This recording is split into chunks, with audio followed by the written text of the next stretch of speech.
Yeah, bruv, the game ain't hard when you got the trump card. It's all rigged and I'm calling more games than Bob Uecker. Changing the outcomes like Duke Nukem to a new future. Win some, lose some, bag some, choose none. Will the aliens come save the day? Are we going to listen to what they say? The uranium, cranium, aliens popping up like circadians. Got me spontaneously training in the Palladium gymnasium. Ultimate battle in the extraterrestrial stadium. It really just be the Mediterranean and Sylvanians. Bloodlines, overtime, dragon descendants. Scripting bread and circus lizards in attendance. Serpent queens, breaking dreams, dragging me down. The underworld royalty is all about how much you can clown. I'm talking about the number 9-2. If you didn't know, well now you do. Numerous fears, what's in the hearse? I am who I am, man with a plan. Where you at with the rebellion? 1 in a million, us against a billionaire reptilians. Look at the word rebellion, spells out the same as the rebel lion. Ain't even trying, ain't living, you're dying. Well done to the skeleton, no time for rebellion. Strawmen led by spellmen, dialectic Hegelian. Everyone's worked up waiting for the aliens. Problem, reaction, solution. Hey, copy, mic check. The script tells that they cast spells like nuclear fusion, spreading confusion, lie distribution. Old as hell, ain't even some new shit. All the uranium, cranium, aliens popping up like circadians. Got me spontaneously training in the Palladium gymnasium. Ultimate battle in the extraterrestrial stadium. It really just be the Mediterranean Transylvanians. Okay, so I'm about to take it out.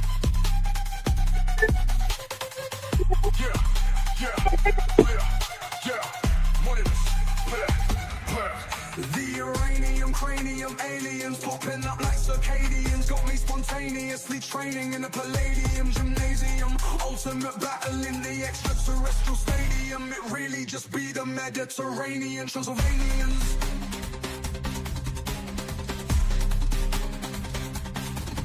Will the aliens come save the day? Are we gonna listen to what they say?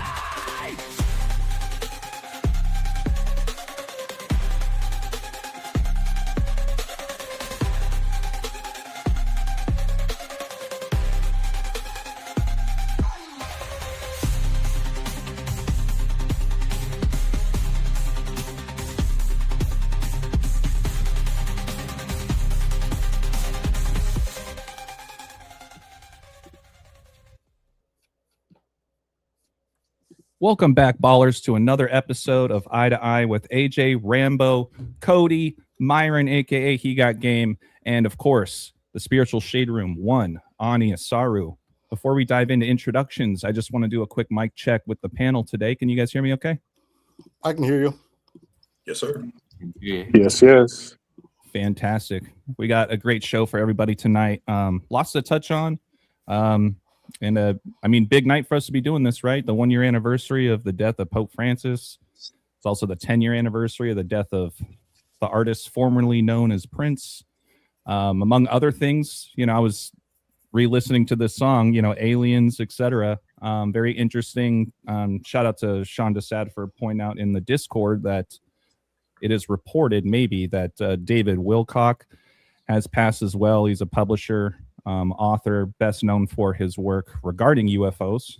So that's pretty fitting, and the timing's very peculiar considering the stuff that Rambo's been talking about with UFOs for quite some time. So anyways, let's just dive in really quick. My name's AJ, Ball Don't Lie, 3 L's in Ball.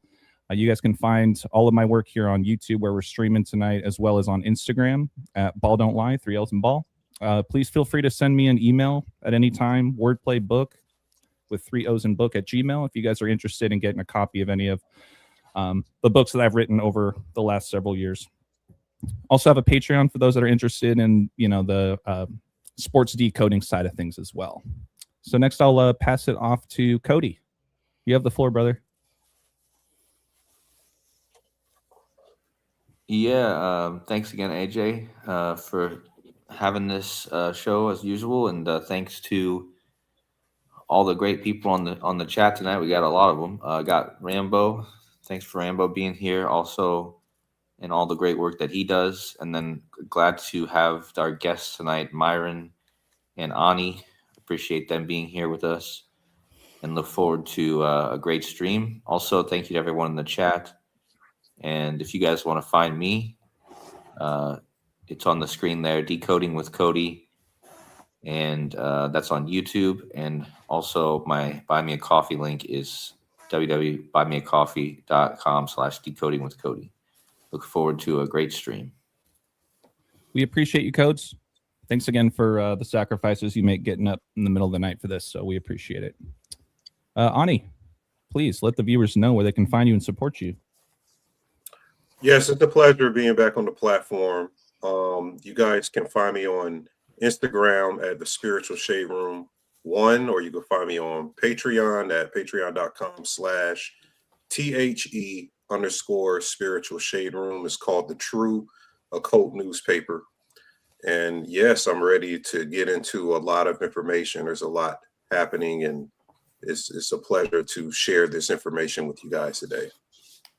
100%. Yeah, and you just reminded me, Ani, all of Ani and everyone here, all of our credentials, all of our links and things are in the description of the video as well. So please make sure to go check out Ani's work on Patreon. Next, Myron. Hello again, everyone. Thank you again for having me. You can find me on Instagram, He Got Game H3 GOTTGAM3 with the underscore. That's where I record all of my work and save it and post. Lately, I've just been getting a lot of support. So again, thank you for having me on this platform. It's really helped me get the things that I've been sharing out. And then, like I always say, learning from great minds like you. So I appreciate you guys again for having me. Yeah, and just everybody make sure to stay tuned a little bit later. Myron's got another handful of slides for us to review, and a lot of it will reflect on what you can see on his Instagram stories. So please, if you haven't done so already, please make sure to give him a follow. And lastly, but certainly not least, Rambo, please kick us off tonight. Yeah, thank you. Thank you for having me again, and thank you for putting this together. Thank you, Cody, for the sacrifices he makes. It's not easy for him to make it, but he's committed, and he has a wealth of knowledge, which we all appreciate. And thank you, Ani. Ani's been on before, and he has a big following. He's earned a big following, so it's a privilege to share with what he has, the knowledge that he has, and with Myron. And Myron, he's gotten the great feedback every time he's on, so he knows how appreciated he is as well. And obviously you, AJ, for you're I'm going to say the architect. But I don't know. It might be taken. But yeah, you're the one who put it all together. We wouldn't all be here if not for you.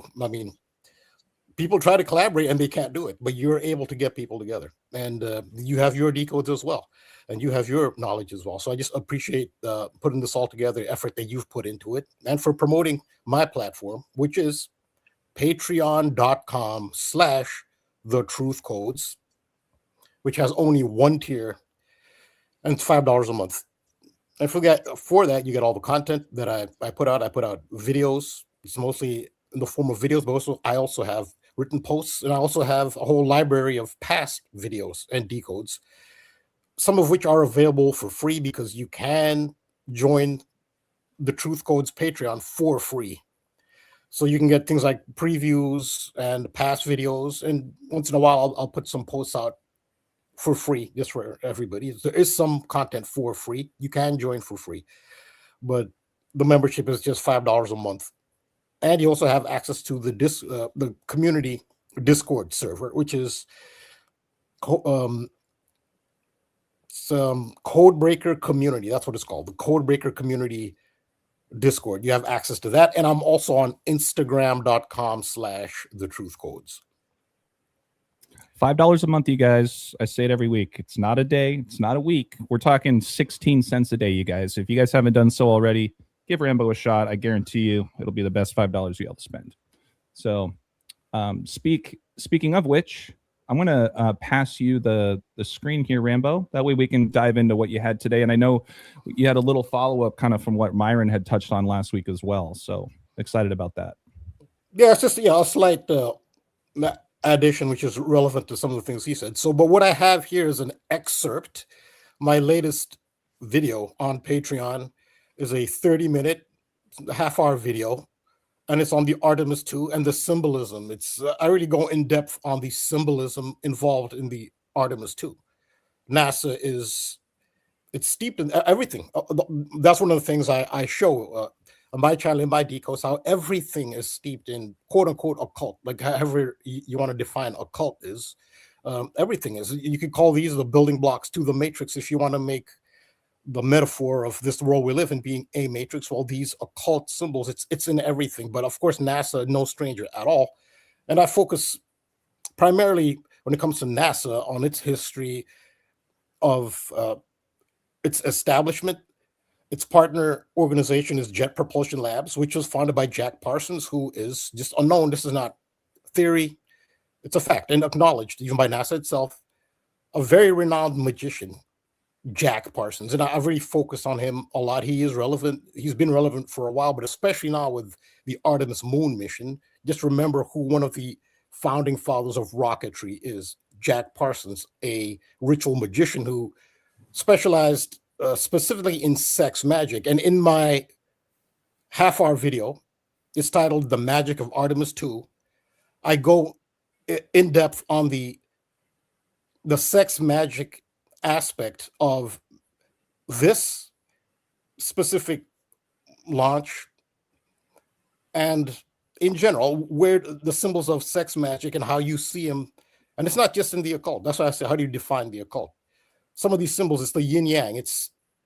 And actually goes to just like a basic principle, just in life. It's not just magic. It's just in science, that yin yang male female polarity that exists. And that's at the heart of this decode and at the heart of the Artemis II launch, especially considering that one of the fathers of rocketry, who was involved in the original moon landing, whether it happened or not, he's still involved in it. He's involved in rocketry. We know rocketry exists, that's for sure. Jack Parsons has everything to do with all of this. He's still relevant. And so this is an excerpt. I think a little bit less than 3 minutes, over 4 minutes. It's an excerpt from my video. Another important thing to establish, I will establish in the excerpt, is NASA is also co-established by Nazis. Well known, not conspiracy, is fact. It is also co-founded by Nazis. And just like with the sex magic and the things that Parsons did, it didn't end. No, that is an intrinsic part of Nazis, of NASA and the world at large. And just to remind people that at the inauguration of the President of the United States, that was in 2025, at the lectern of the President of the United States, Elon Musk did a full-on Nazi salute. So if, just to show, no, this is not speculation or theory. This is at the inauguration of the President of the United States in front of the entire world, a Nazi salute. Nazi salutes were performed by Elon Musk. So that's in my video. So yes, are Nazis involved in founding NASA? It's not denied. It's a fact. Are they still, well, I've shown it. Are they relevant now? Well, look what happened at the inauguration. I mean, they're letting you know. It's not a theory. Nonetheless, here's the excerpt from my video titled The Magic of Artemis II. NASA's media liaison reporter from Mission Control was Leia Cheshire Mustachio. Her name is another element of the alchemical ritual. Mustachio is from mustache in Italian, a distinct male reference. So again, a female bearing a last name of a male physical feature. This is alchemy. The most famous and distinct mustache in history is that of Adolf Hitler. This is significant because NASA is co-founded by Nazis. This is no conspiracy or secret, so occulted Nazi tributes are the norm at NASA. Michael Jordan, of all people, has himself done an Adolf Hitler tribute. That was in 2017. It's easy to forget that Michael Jordan wasn't always the greatest of all time. No, he had to become the GOAT. There was one moment that did it. I saw it and I thought, wow, there it is. MJ's the greatest. It wasn't the shot. It wasn't the flu game. It was the Hitler mustache. MJ didn't officially become the GOAT until the Hitler mustache. Jordan won 6 titles, became the face of Nike, a billionaire. But here's the thing. There are lots of billionaires. Gates, Buffett, Zuckerberg. They're all rich, but there's one thing they can't do. Wear a Hitler mustache. If another billionaire wore a Hitler stash, he'd be boycotted. destroyed. Really? Then explain this. 7 years after this production, Elon Musk, an even bigger billionaire than Michael Jordan is, went much, much further than a mere mustache, a full-on, unapologetic Nazi salute. And there was more to it in what he said. I've done decodes on it with no repercussions at the inauguration of the President of the United States. But with Jordan, you were never quite confident enough to criticize him. Jordan had been challenging people to call out his fashion choices for years, but his Hitler mustache was his peak. The Hitler stash was Jordan saying, "No one dare come at the king." A lesser man would have gone for a Brawley Fingers stash or 19th century pugilist. Jordan just had that singular confidence to go right for the greatest taboo. See, what you have to understand is that Hitler was a really bad guy. He was the goat of evil. Jordan didn't just hide in his mansion. He brought the mustache to a Hanes commercial. The Hanes commercial. When he shows up on set with a Hitler mustache, he's telling everyone, who among you is going to tell Michael Jordan to shave? And no one did. There were a few comments and blog posts about it, but there was no outrage. Instructed by his overlords, of course, he had no say in the matter. Again, Michael Jordan has similar coding to the Baphomet. He's coded with the same esoteric principles. As above, so below. Delta, the upward pointing triangle and the downward pointing triangle logo.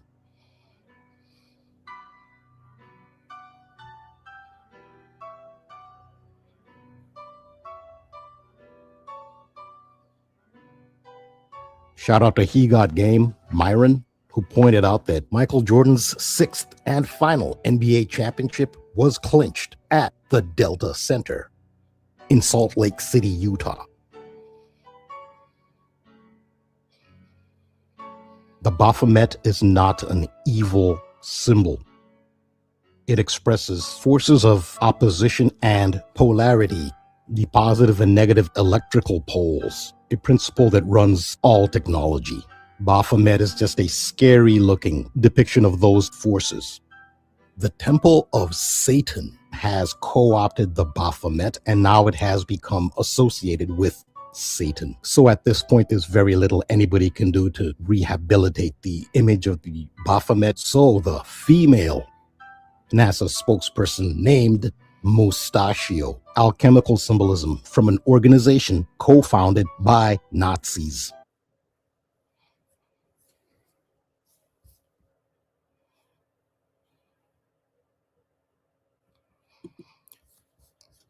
Yeah, so as you can see there, another occulted tribute is the birthday of one of the Artemis II astronauts, Victor Glover, whose April 30th birthday is the purported death date of Adolf Hitler. So with NASA, there are, and I could go on with other coded Nazi tributes that NASA does. Well, it stands to reason why, and it's not just Werner von Braun, who he along with Jack Parsons, either like considered the two biggest, most influential people in rocket science. But there are other Nazis, multiple other Nazis. There are a whole slew of Nazis that came over and worked with NASA after World War II. So you'll see multiple tributes like that. And in 2026, I don't think it's a coincidence that you have an astronaut with the same. But it's an important date. His birthday is that of Adolf Hitler's purported death date. And I also go into this in the video.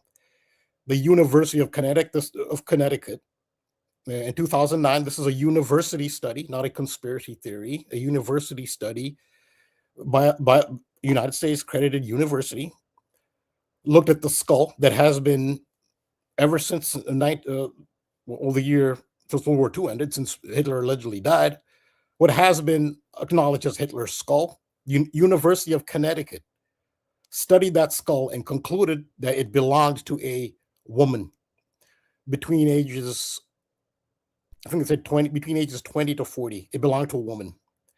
And again, you see the same Baphomet imagery. It just said it's the skull of Hitler, a man, and it's actually the skull of a woman. It's not a conspiracy theory. The University of Connecticut did a scientific study in 2009. You can look it up.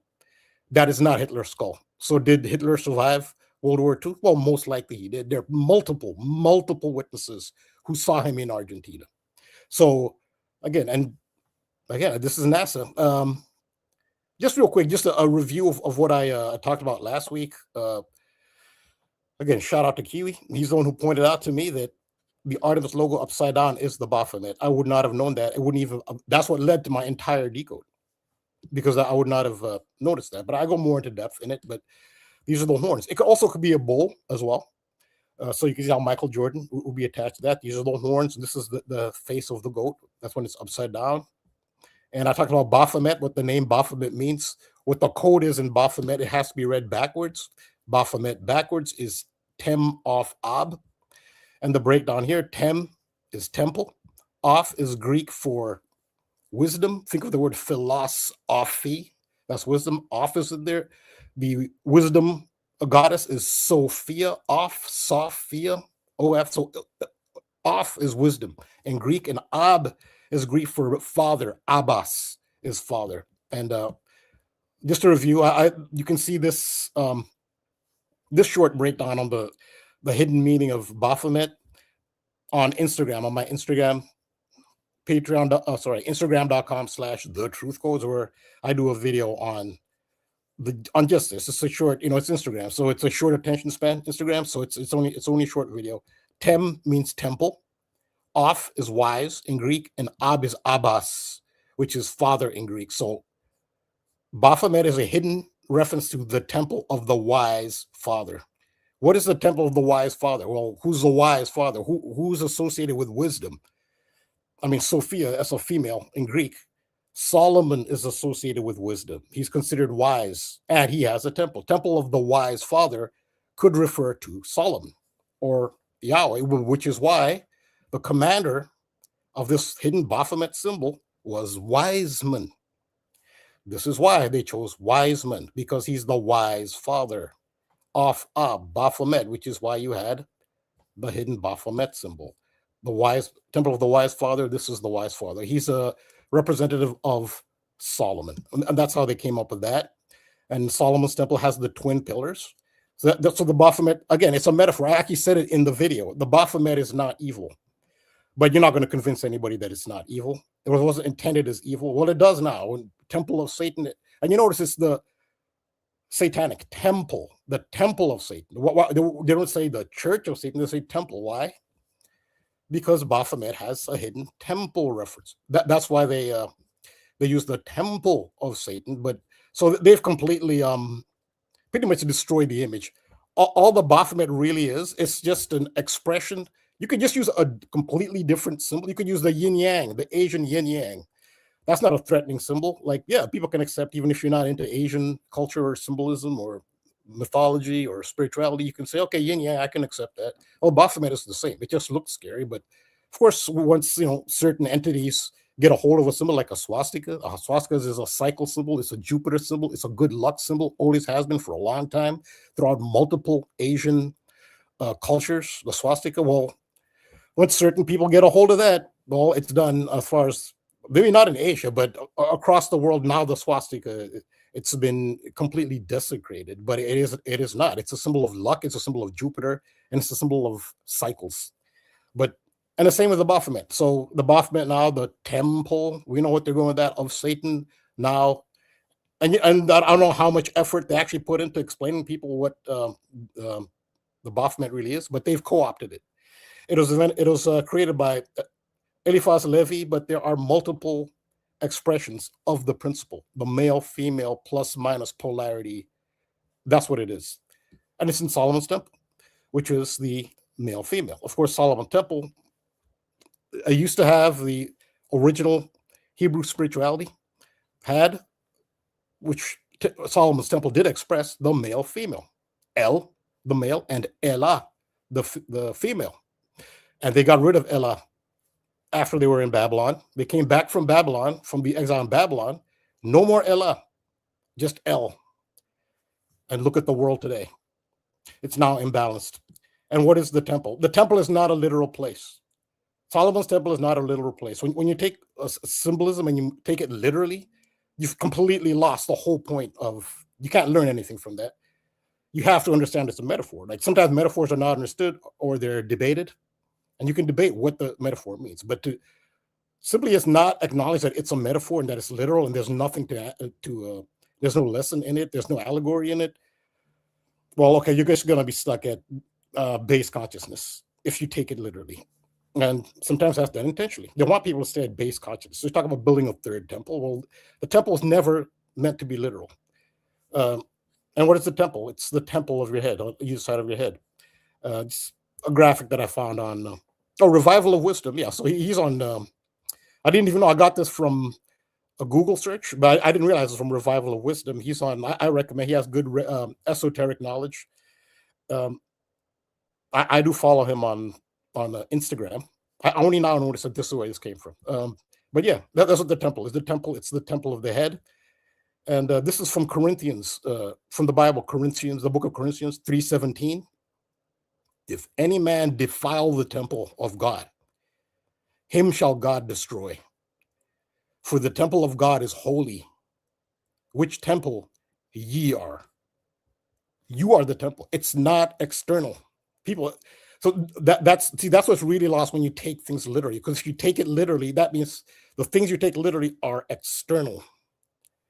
And the thing you lose most, which is tragic, and it's actually stated in this biblical verse, is you miss where the real power is. It's with you. It's within. He even says in Genesis 3:22, now man has become as one of us. And it was as God said. God said, man has become as one of us. That's from God. So if you want to externalize everything and just refuse to accept that these are metaphors, what are the metaphors telling? They're telling you how powerful you are. It points to you. You're the temple. It's not a building. If there is a physical building and they do build one, that is nothing but an absolute abomination and nothing positive about that. You are the temple. It's not a literal place. It's in the Bible. Which temple ye are. You are. And it's for the temple of God. Holy. And it's you. Your temple. And where are the twin pillars of the temple? Here are the twin pillars. The left and right hemispheres. These are the twin pillars. The right hemisphere of the brain being the feminine, and the left being the masculine. So when you talk about the union of masculine and feminine, this is actually the principle behind sex magic, but I'm pretty sure people who get involved in sex magic often lose track of, I don't know, maybe some are effective sex magicians. I mean, it's pretty easy in your material 3D form with your five senses to just lose track, and you're in it for something else, I guess. But nonetheless, this is what the union of male and female is. This is what's behind sex magic. It's the symbolism of it. It's the two principles. And again, they got rid of the feminine Ella. That's been gotten rid of since Babylon. It's no longer balanced. It's only male. The female has been removed. The female is the right brain, which is things like creativity, imagination, intuition, insight. Those are the feminine, and it crisscrosses. So the right side of your right side of your brain controls your left hand. The left side of your brain controls your right hand, and the left hand is the masculine part, the left hemisphere, which is thought, logic, language. It's memorizing. If you can memorize math, sequences, patterns, that's the left brain. The other thing about the left side of the brain is when the left side of the brain receives information, it accepts every bit of information it receives as true. It doesn't analyze. It accepts everything it receives as true, which is why children grow up. The first thing that develops is their left side of their brain, because the reason is they need to learn language primarily, how to communicate and just memorize things, just know how to, know what everything's called and how to speak is the priority. So a child believes everything you tell a child. That's because the right side of the brain does not develop until later. People who are left brain dominant will believe everything. They're pretty gullible. Analysis and considering other perspectives, and then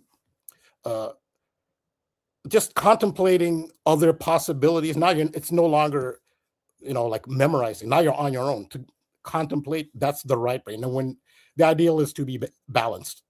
So these are the twin pillars, and this is the temple, and that's the Baphomet. So, and those are the lovers, the male and the female. That's the lovers of the tarot, and the name Glover of Artemis II. It relates to lovers, Glover lovers. And so there's a lover symbolism in the news right now. Mike Vrabel, he's the head coach of the New England Patriots, who just lost in the Super Bowl to the Seattle Supersonics. And this lover symbolism is very prominent. This is the latest story. You can see it's dated for April 22nd. How can it be April 22nd? April 21st. This is actually from a website from India. So it is April 22nd in India, but they got the story from the United States today, latest. This is still ongoing. Mike Vrabel, he's been caught in allegations of having an affair with his wife. It's just lover symbolism. It's scripted. I believe this is all scripted. I doubt this looks like scripted. I mean, so she's been through a lot. That's what Mike Vrabel said, because he was asked to talk about how his wife is dealing with this scandal, because Mike Vrabel has been pictured with this young reporter, and her name is Diana Rossini. This is you'll see how this all ties in with what's been going on in the news lately. This is the lovers, Glover from Artemis II. The name Diana, where does the name Diana come from? Diana is the Roman moon goddess. And what's the Greek equivalent? So it came first with Greece. Rome picked up from Greece. So Rome named this goddess Diana. What was she originally called in Greece? Artemis. So this is how it ties in with Artemis II. Diana is Artemis. And we have the Artemis II. And Vrabel is who's having an affair. This is all about the lovers having an affair with Diana, the moon goddess. It all ties in. The moon, Artemis, Diana is actually the Roman version of Artemis, the lovers, male, female, Baphomet, twin pillars. It's all there. And so it's interesting, the wording here in this article. A few years ago in an interview, as Mike Vrabel explained how his wife has been a strong pillar of support. They choose their words carefully. Why would he use that term? That his wife is a strong pillar. What's your strong pillar? Male, female. That's why he used that word in that. It's all there. I mean, when you see the symbolism, it's all there. And this is some of the bits. It's a little small here, you can see, but these are the pictures that have caused the scandal. They knew I suspect. Do I have proof? No. I suspect, it's my theory. It's all set up. They're there for the cameras to take the picture, because if you look at the details as I'm showing here, they use the word pillar. They know what they're doing. She's wearing black. Black is the yin, white is the yang. Yin is female, yang is male. So of course she's wearing white and she's wearing black. So when you see these details, this is I don't know, whatever they're doing, it's trying to influence human consciousness is what they're doing. So yeah, they're there. The camera was there. It's all set up. They were told, you're here. Cameraman's ready, or camerawoman, whoever was ready to take the picture, start the scan. It's part of being part of the club. And boy, has Mike Vrabel quoted on so many levels.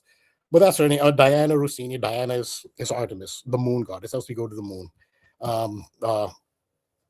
So they say, whether they did or not, nonetheless, that's the symbolism. Just real quick.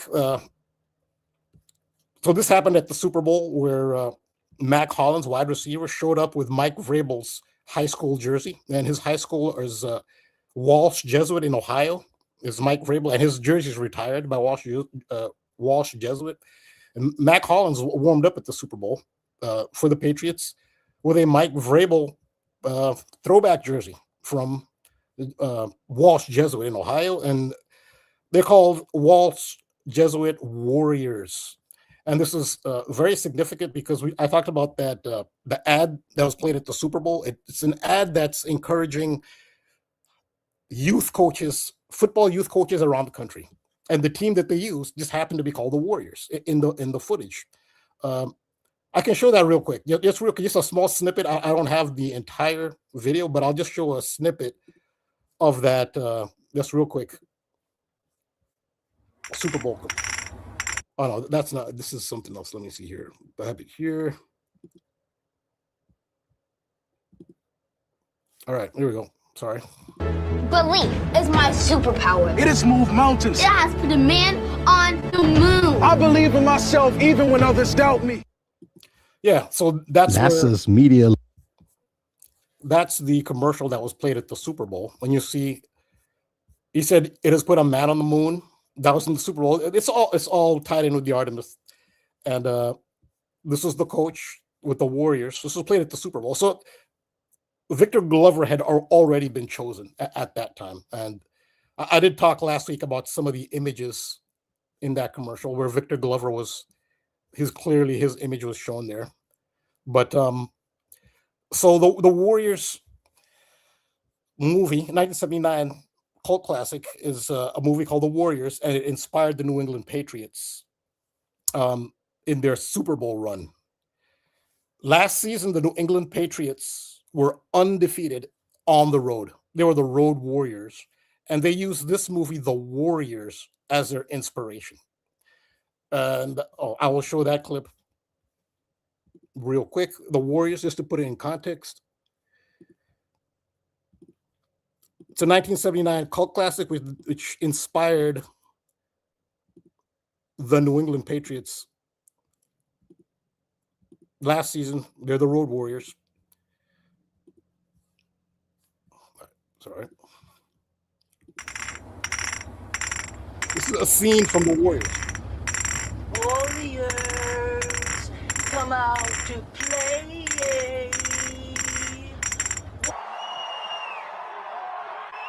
Warrior! Come out and play! Yeah, belief is. So you see how the New England Patriots. So that rally there with Mike Vrabel, that was a send-off rally. So they had a rally before the Super Bowl where the Patriots. I didn't know they even had these pre-Super Bowl parades, but apparently it's kind of like a pre-Super Bowl parade where the fans will send off the Patriots to the Super Bowl. And that just shows you the impact that movie had. This is a very iconic scene of Warriors come out and play. Mac Hollins has imitated that. They did it throughout the season because they're the Road Warriors, and they just happen to be undefeated on the road. And it's all based on the movie. And Mike Vrabel's high school just happens to have been named Warriors. And then the NFL just happens to have done an ad about promoting high school or just youth coaches. And they just happen to use Warriors, which is the exact same uniform and colors as the Warriors Walsh Jesuit of Mike Vrabel. But that parade just shows you, it was a pre-Super Bowl parade, showed you the impact that this movie had on the New England Patriots. And it's also on the consciousness of football fans this season. That movie was very important. It's a cult classic, and it just real quick, I'll wrap it up real quick. I can do down the road. There's so much going on. A decode of the movie The Warriors, and there's esoteric symbolism again in that movie. But just a little synopsis of the movie. This is from Wikipedia. The Warriors, again from 1979. In the film, a street gang must escape from the Bronx. To the Bronx, New York. The Bronx is in the north of New York City. Back to their home turf on Coney Island. Coney Island is in Brooklyn. It's in the southeast of New York City. So they have to get from the north of New York City to the southeast of New York City. They have to run through New York City, and they have to run through a gauntlet of gangs who all pretty much want to kill them or attack them. And that's why they're the Road Warriors. So that's the metaphor that the New England Patriots were making. Like, we've got to get through a gauntlet of road games this season, and they did it. They went undefeated, and they used that film. And clearly, this was all rigged. I do not think this is organic at all, that they won all those games on merit. It was rigged. It was rigged. It was rigged to the movie. The movie lines up with his high school. His high school even has the same colors as the Warriors gang in the movie. It all lines up too perfectly. It appears to be scripted. It can't not be scripted.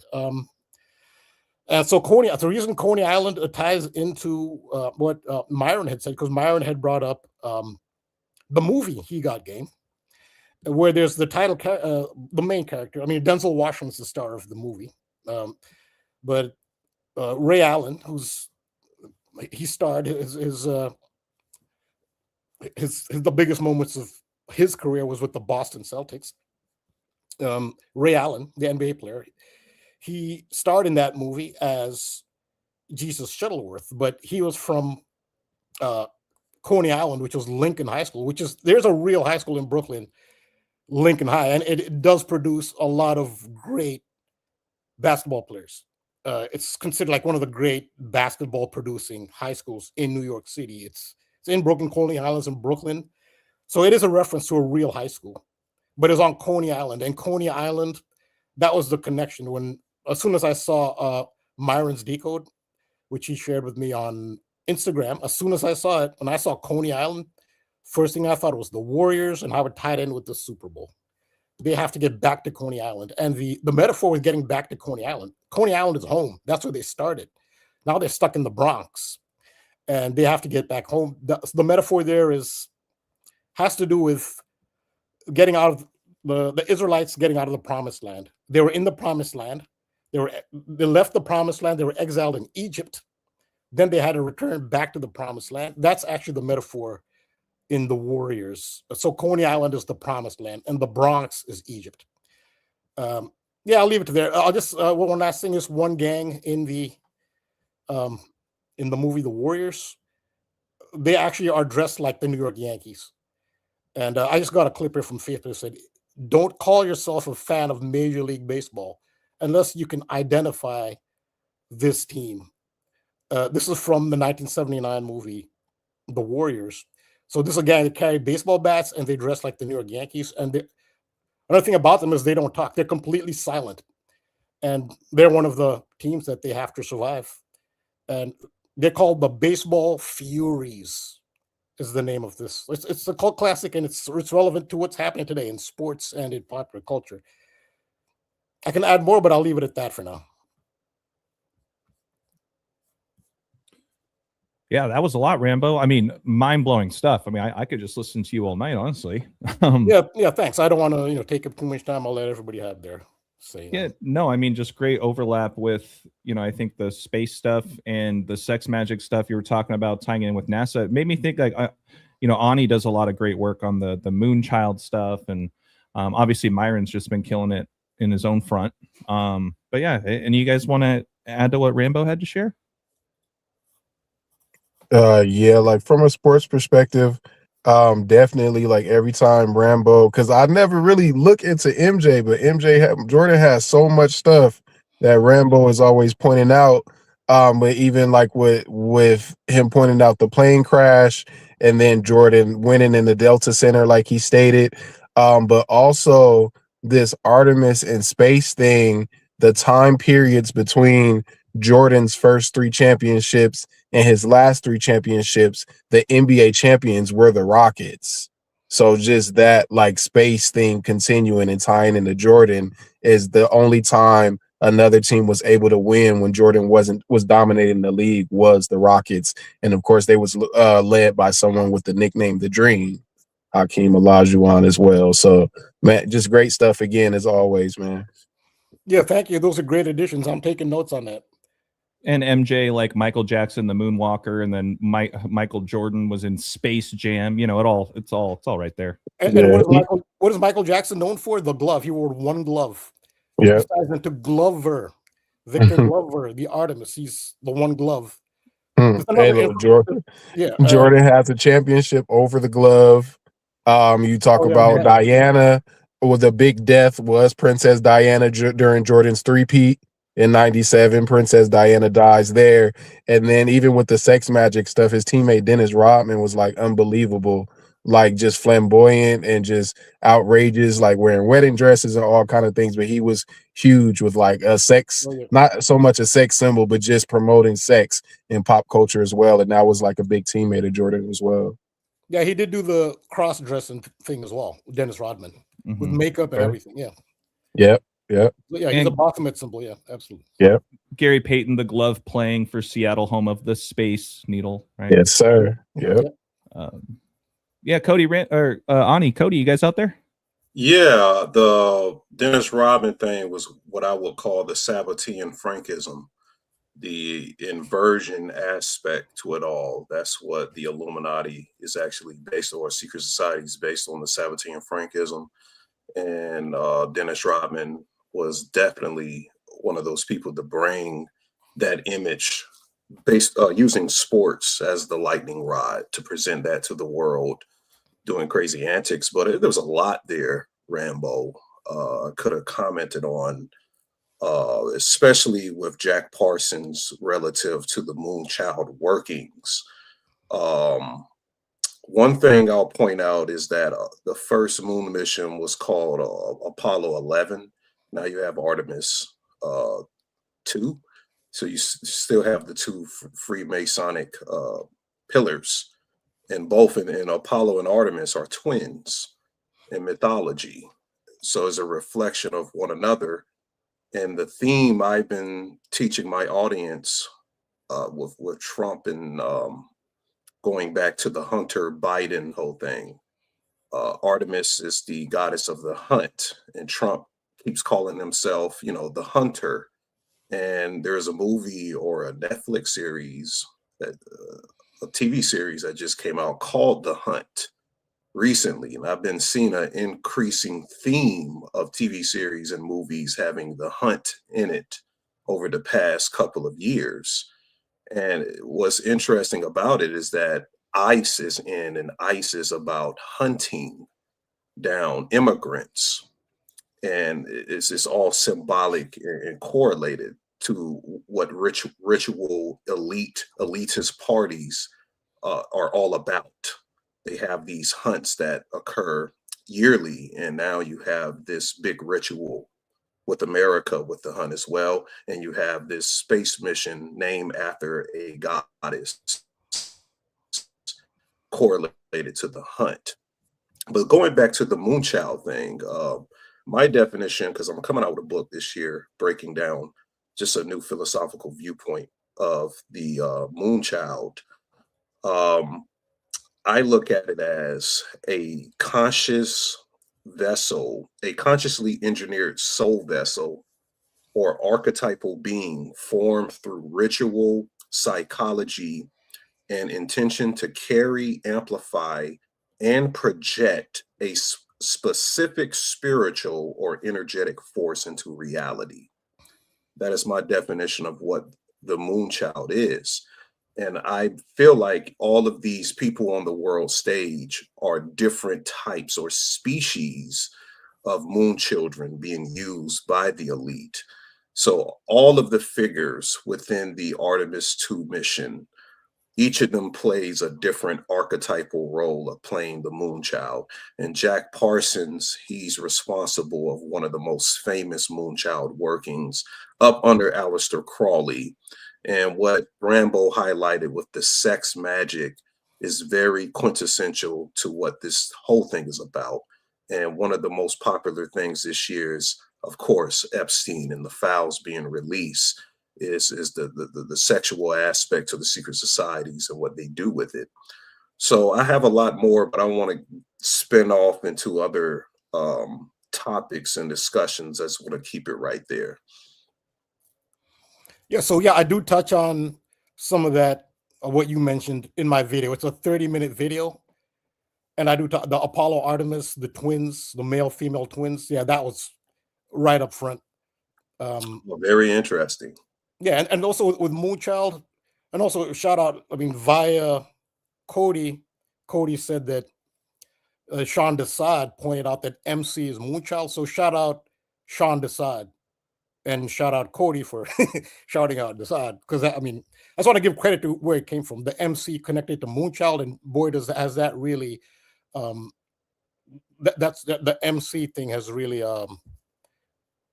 it's been a revelation. The mug MC, I showed how that showed up at the Olympics, but yeah. So the Apollo Artemis male female twins, the twin pillars. This also in Star Wars. Princess Leia. And remember the name of I showed you the NASA spokeswoman, whose name is Mustachio, because you see the play on words, a woman with her last name Mustachio. Her name is Leia. Leia Mustachio is her name. Princess Leia and Luke Skywalker are twins. So there's another male-female twin pillars theme. But yeah, that's my video's a half an hour. It's entitled "The Magic of Artemis II." And that was just an excerpt. Yeah, there's a lot more the detail. Cody, I see you had your screen share request. Did you want me to give you the screen?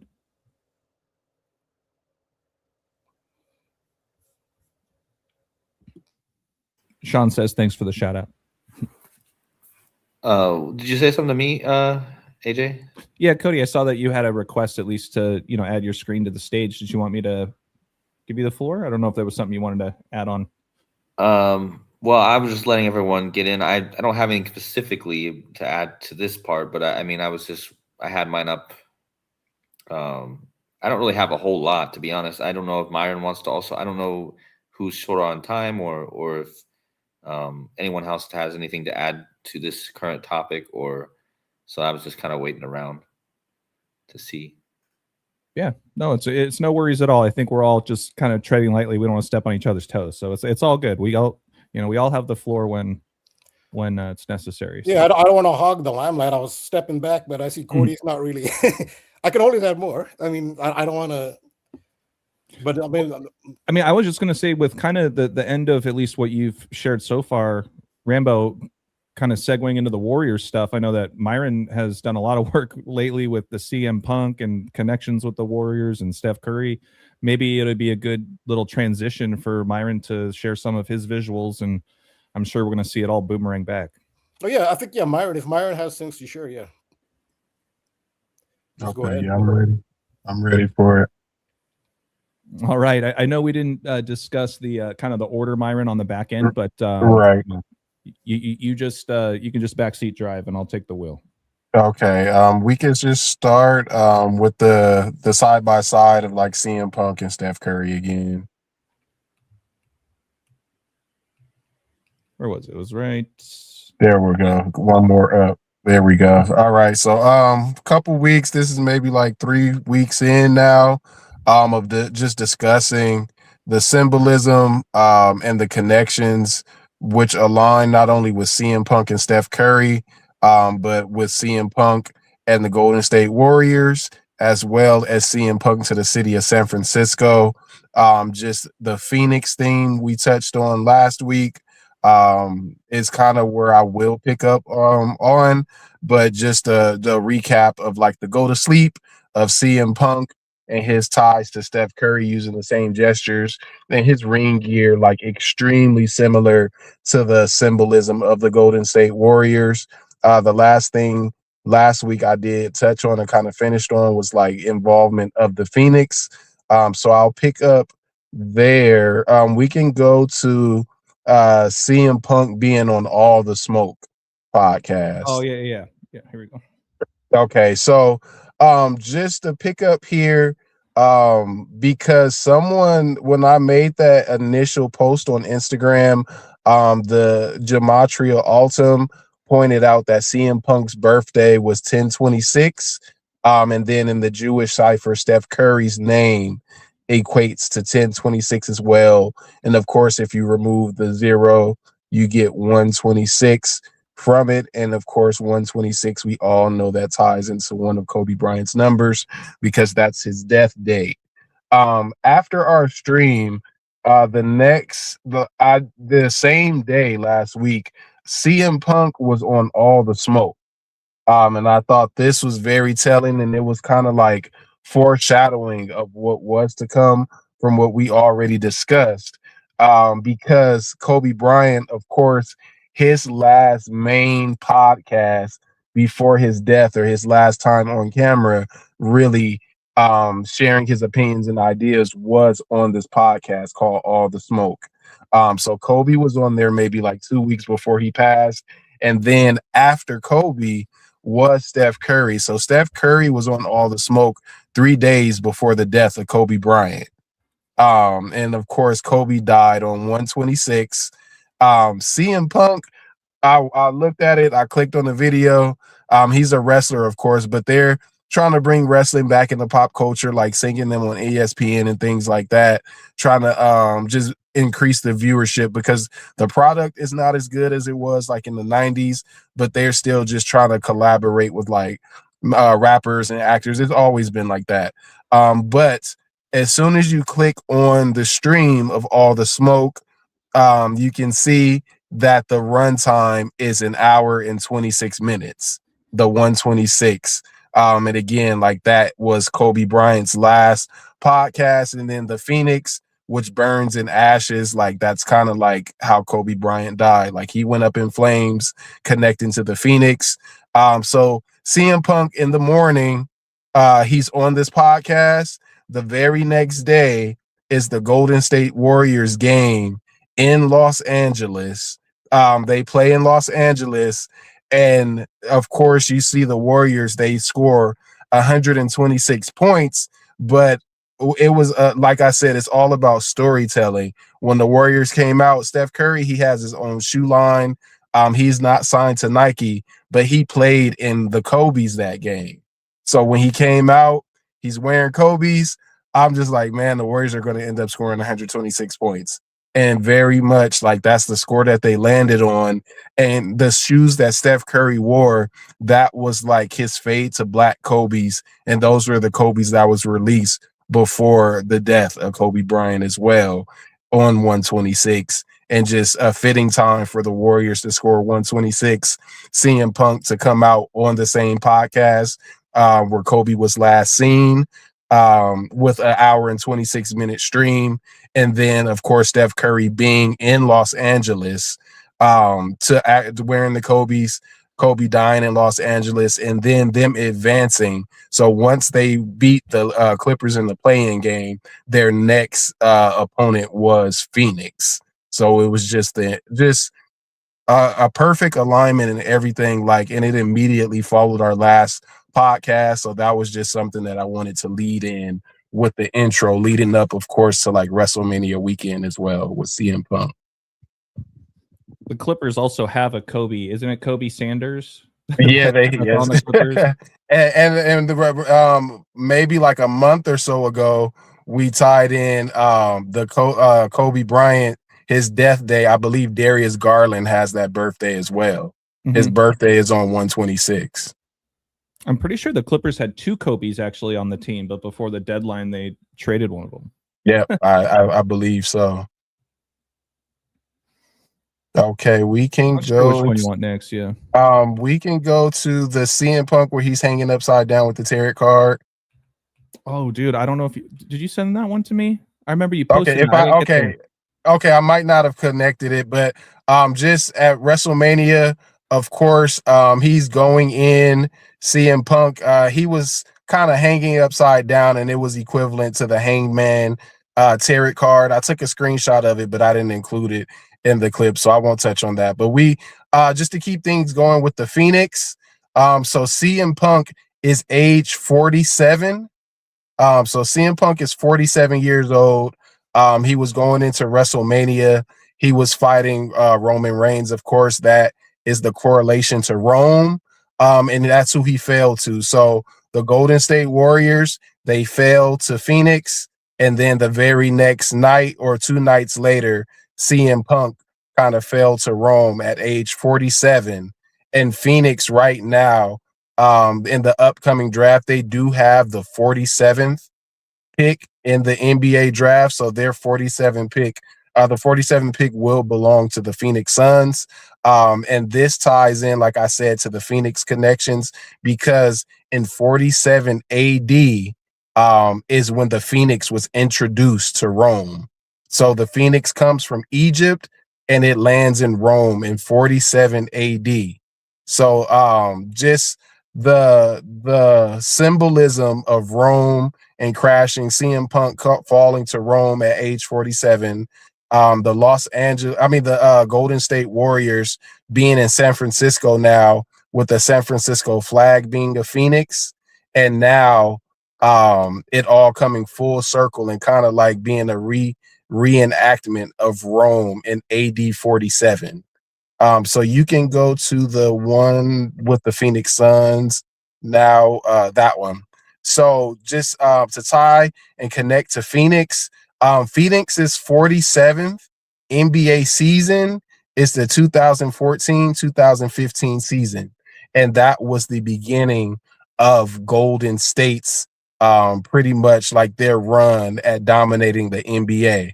So Phoenix's 47th season as a franchise was pretty much the birth of the golden era or the Golden State Warriors.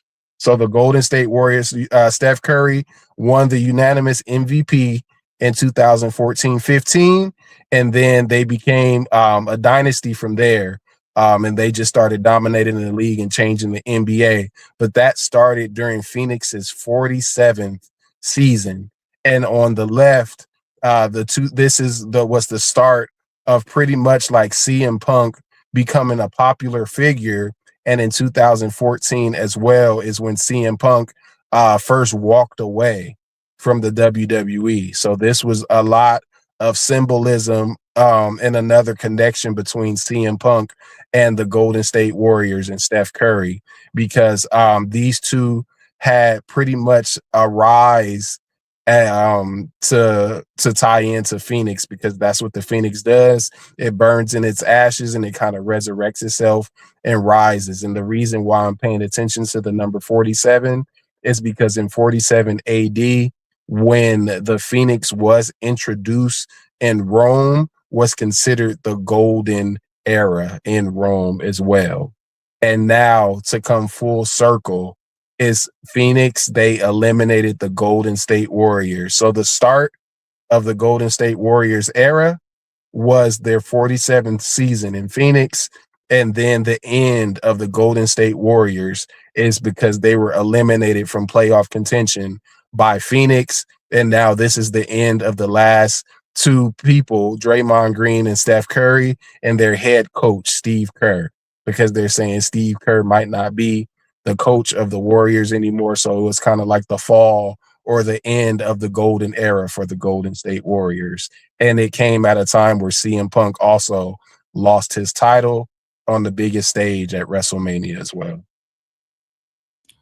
I see a lot of polarity with that, kind of going back to what Rambo opened up with the Baphomet, and ironically enough, San Francisco, home of the Church of Satan, founded on the death date of Hitler and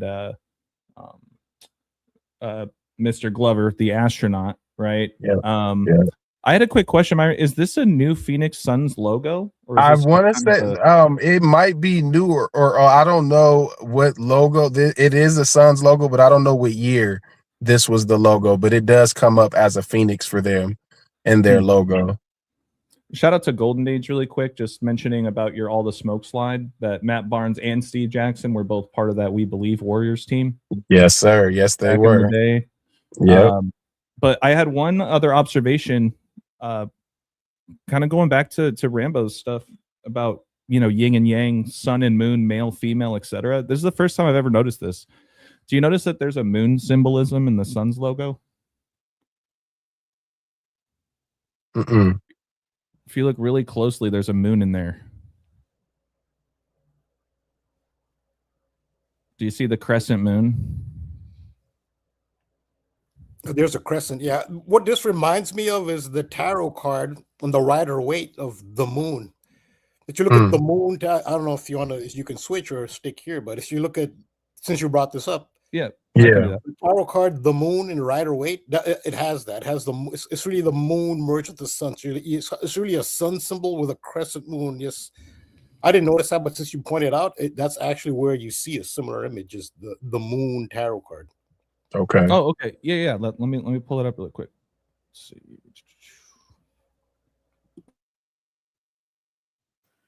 I can pull it up if you want. I got it.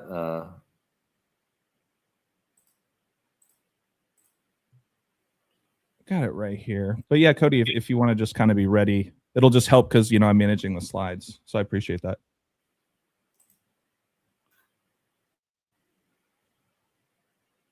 You talking about this one right here, Rambo? Yes, you can see it's a sun symbol, but the moon crescent is inside the sun. It's very similar. Right. Yeah, no, that's a great point. Yeah, because look, there's Phoenix Suns logo. I had never seen that before. But yeah, the sun or the basketball, right? It's got that little shade crescent moon in there. Huh. Yeah, I didn't want to get us too off topic, but I thought talking about space and whatnot, I thought that was kind of fun. Definitely. Let me get the slides back here really quick. Anything else from the group at this point for now? If not, no I'll worries. just say real quick, 47 is a. Oh, sorry, Cody. Cody, go ahead. Go ahead. No, it's fine, Rambo. I was gonna say I have stuff to add once Myron's done with the. Yeah, you can give Myron back, let him finish, because like I said, of course I've got stuff to add with the wrestling, the stuff that I covered already, but I'll add to what he's talking about here. Definitely. Yeah, I think we're getting close. Yeah, we're wrapping up. I just want to say real quick about the 47, why 47 is so significant with the Phoenix Suns. The sun symbol in 47 is significant because the Tropic of Cancer and the Tropic of Capricorn, which is the summer solstice and the winter solstice, are separated by 47 degrees. So that's the most significant. It's a very significant number in relation to the sun. So that's the difference in degrees from the sun at its highest point and at its lowest point in the year. Yeah. Okay. Thank you for that. So yeah, Myron, we had a couple others here. We had this one.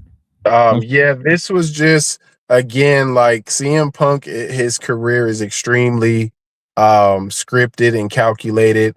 But these two, Emperor Julius Caesar was extremely popular in Rome, as well as Claudius. And Claudius was the emperor during 47 AD when the Phoenix was introduced in Rome during Rome's golden era. But the guy, again, like the symbolism, the guy next to CM Punk, who is a wrestler again, he goes by Claudio. His real name, Claudio Castagnoli, but his wrestling name when he was in WWE was Cesaro as well. So two like Roman figures tied into the name. So the night that CM Punk first left the WWE, he was scheduled to fight this man named Cesaro, but I just thought that was another, I guess we can call it coincidence, even though nothing is coincidence, to tie into two huge Roman figures of Julius Caesar and then Claudius as well on the right. Susan says it's kind of fitting just with Michigan winning the college basketball tournament. I'm watching for something in Michigan. Detroit Airport is in Romulus, Michigan. Interesting. Yeah, Myron, I think we have all the slides. We did have the go to sleep slide here. Yeah, just kind of like the end of the era. Again, like the Phoenix resurrects itself, like the symbolism of Jesus. And then, of course, I always have to get my Bible theme in there with the connections to the 47. The fall of Babylon is emphasized in Isaiah 47 again, and that's kind of like symbolic to the times, even though like Israel is considered an ally of America right now. The fall of Babylon is discussed in Isaiah 47 as well as in Revelations because of just idolatry and what was going on and how everyone was being treated in Israel in connections to Egypt. And of course, the Phoenix is a figure that derives from Egypt, but it made its way to Rome. Golden Age is cooking too. I haven't seen this yet in the news, but Todd Golden might potentially be the next Golden State coach. That's crazy. Head coach. Wow. Yeah. Wow. Yeah. Well, this is the last one. I think was just just again like Trump all over the news. The fall of Babylon. Trump again, our 47th president. This is for whatever reason, like we've been covering the Bible themes of the NBA and just saying like there's a huge ritual going on against the Bible. And now Trump is scheduled, well, I believe it was today, of him like reading passages of the Bible, AI photos coming out of him like as Jesus or depicting him as Jesus. A lot of people think he's like the Antichrist and things like that. But just like the Jesus and the resurrection thing tying back into the Phoenix, because is pretty much symbolic of what the Phoenix does. It dies in its ashes or in the fire, and then it resurrects itself every certain amount of years to come back. Well, beautiful work as always, Myron. Once again, you guys, if you guys want to go back and revisit some of these things, Myron, I believe you have these saved, right, on your stories? Yes, on yes, your everything's Instagram? saved. Okay. Yes, cool. sir. Cool. Yeah. So make sure to go back and revisit this, you guys. This is something Myron's been working on for quite a while. This is only just the next chapter of it, right? More to come. Yes, sir. Thank you. Yeah. But anything else from the group before we pass it off to KODI as he picks it up? All right, cool. Yeah, Myron, great job, man.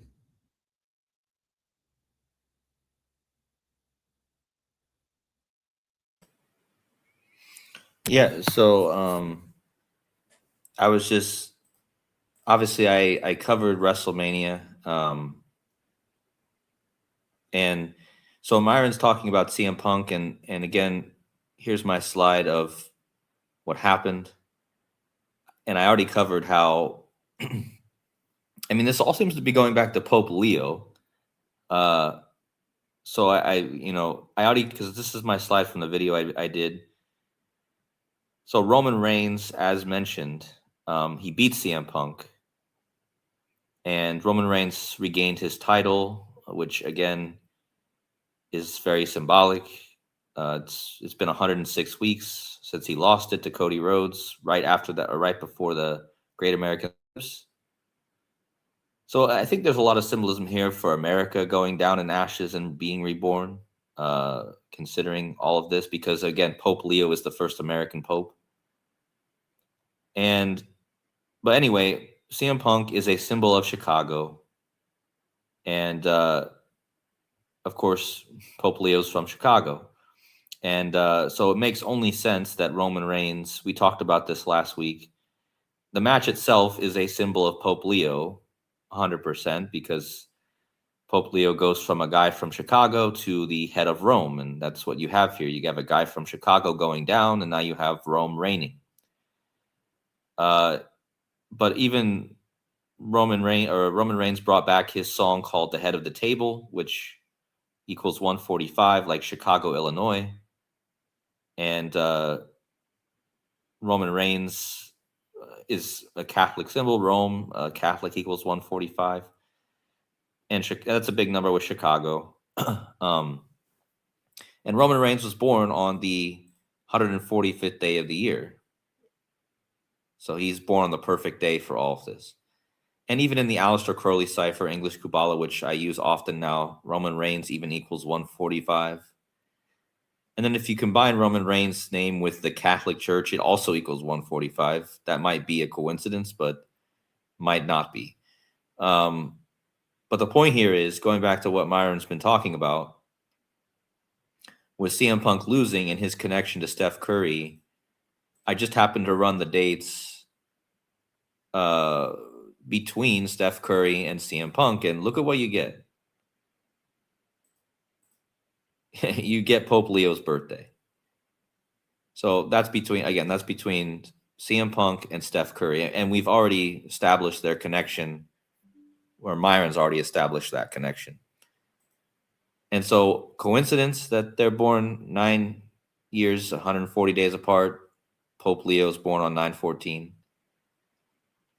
And again, from Chicago, which goes back to Michael Jordan. But the other big thing in here is not only are Steph Curry and CM Punk born 925 days apart, or 914 apart, if you run the measurement of Pope Leo's birth to CM Punk's birth, you get a bit of a hidden 1026 in here. Again, as mentioned, Steph Curry equals 1026 in Latin, and CM Punk's birthday is 126 or 1026, and this is a similar number to 1026. So that's in between Pope Leo and CM Punk. But more importantly, in between Pope Leo and CM Punk is 8443 days, and that's the 1056 prime. And 1056 is really a perfect number between the two Chicago guys. Leo, and Punk, because 1056 is the gematria of Chicago, Illinois. And last week, we ended up getting on a whole riddle with Back to the Future.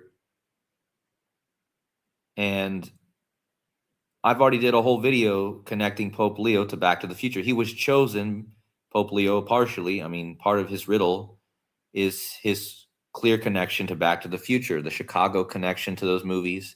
Chicago Cubs are in those movies. And again, CM Punk is a symbol of Chicago. So, I mean, what are the odds that these two Chicago guys, born 1056 prime apart, and Chicago, Illinois, 1056, but Back to the Future equals 1056. And Time Traveler. And, of course, Donald J. Trump, that gematria as well. So, I mean, I'm just saying, like, again, these things, by the numbers, you know, some people on the decoding community might call this crazy. Specifically one guy who did a video about me this week. But like I said, I mean, we're looking at these long date durations between births, and we're realizing that these truly are moonchilds. These dates are, as I've proven 1,000 times over, and Derek and other people, I mean, these dates are perfectly chosen. And again, CM Punk just lost to Rome, and I just made this connection, and now that the numbers even line up perfectly with that. And as I mentioned before, you know, 1056 being the gematria of Chicago, Illinois.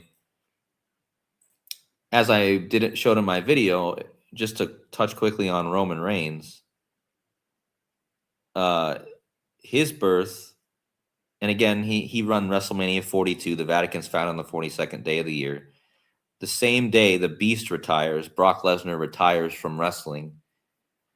So the Beast retires at the beginning of the show and Rome reigns at the end. So the Beast reigns. It's 42 months is the amount of time the Beast reigns in the Bible. Roman Reigns was 40 years, 47 weeks, and 1 day old. 40, 47, 1 is the 40, 42 prime. So that's how old he was. He was the 40, 42 prime. And again, Vatican found on the 42nd day of the year. But again, just to reiterate, the Beast reigns for 42 months. And just check out the duration between Pope Leo and Roman Reigns. And again, this is perfect. I mean, Roman Reigns was a star before Pope Leo even took the scene. But look at how Pope Leo is born 10,847 days before Roman Reigns. And this is just perfect because 10,847 is the 18th prime, which takes us right back to the most popular number or most popular verse in Revelation about the number of the beast, which is Revelation 13:18. Again, this is, to me, this is so mind-blowing in general, just for the fact that there's only one guy in the whole world named Roman Reigns. And there's only one guy who's reigning over Rome right now. And as I showed, WrestleMania 42 is connected to the Beast reigning for 42 months. And these two guys just happen to have the perfect duration to go between them. Which just shows you how important, once again, that wrestling's world stage is. Again, we have The Rock on the world stage. Again, Peter was, again, don't forget, Roman Reigns is the cousin of The Rock. And Peter, the first pope, was the rock that Jesus built his church on. So this all goes back to the rock. But again, Roman Reigns, the perfect moonchild for this ritual. And now that he's reigning again, when he started his first reign, guys, we got coronavirus, literally. So just be prepared. And again, this is probably more about the war than anything with the Beast and the War of 42. Because, again, earlier in the show, we had the ruler. And again, just to reiterate how I did a video about the nuclear connection.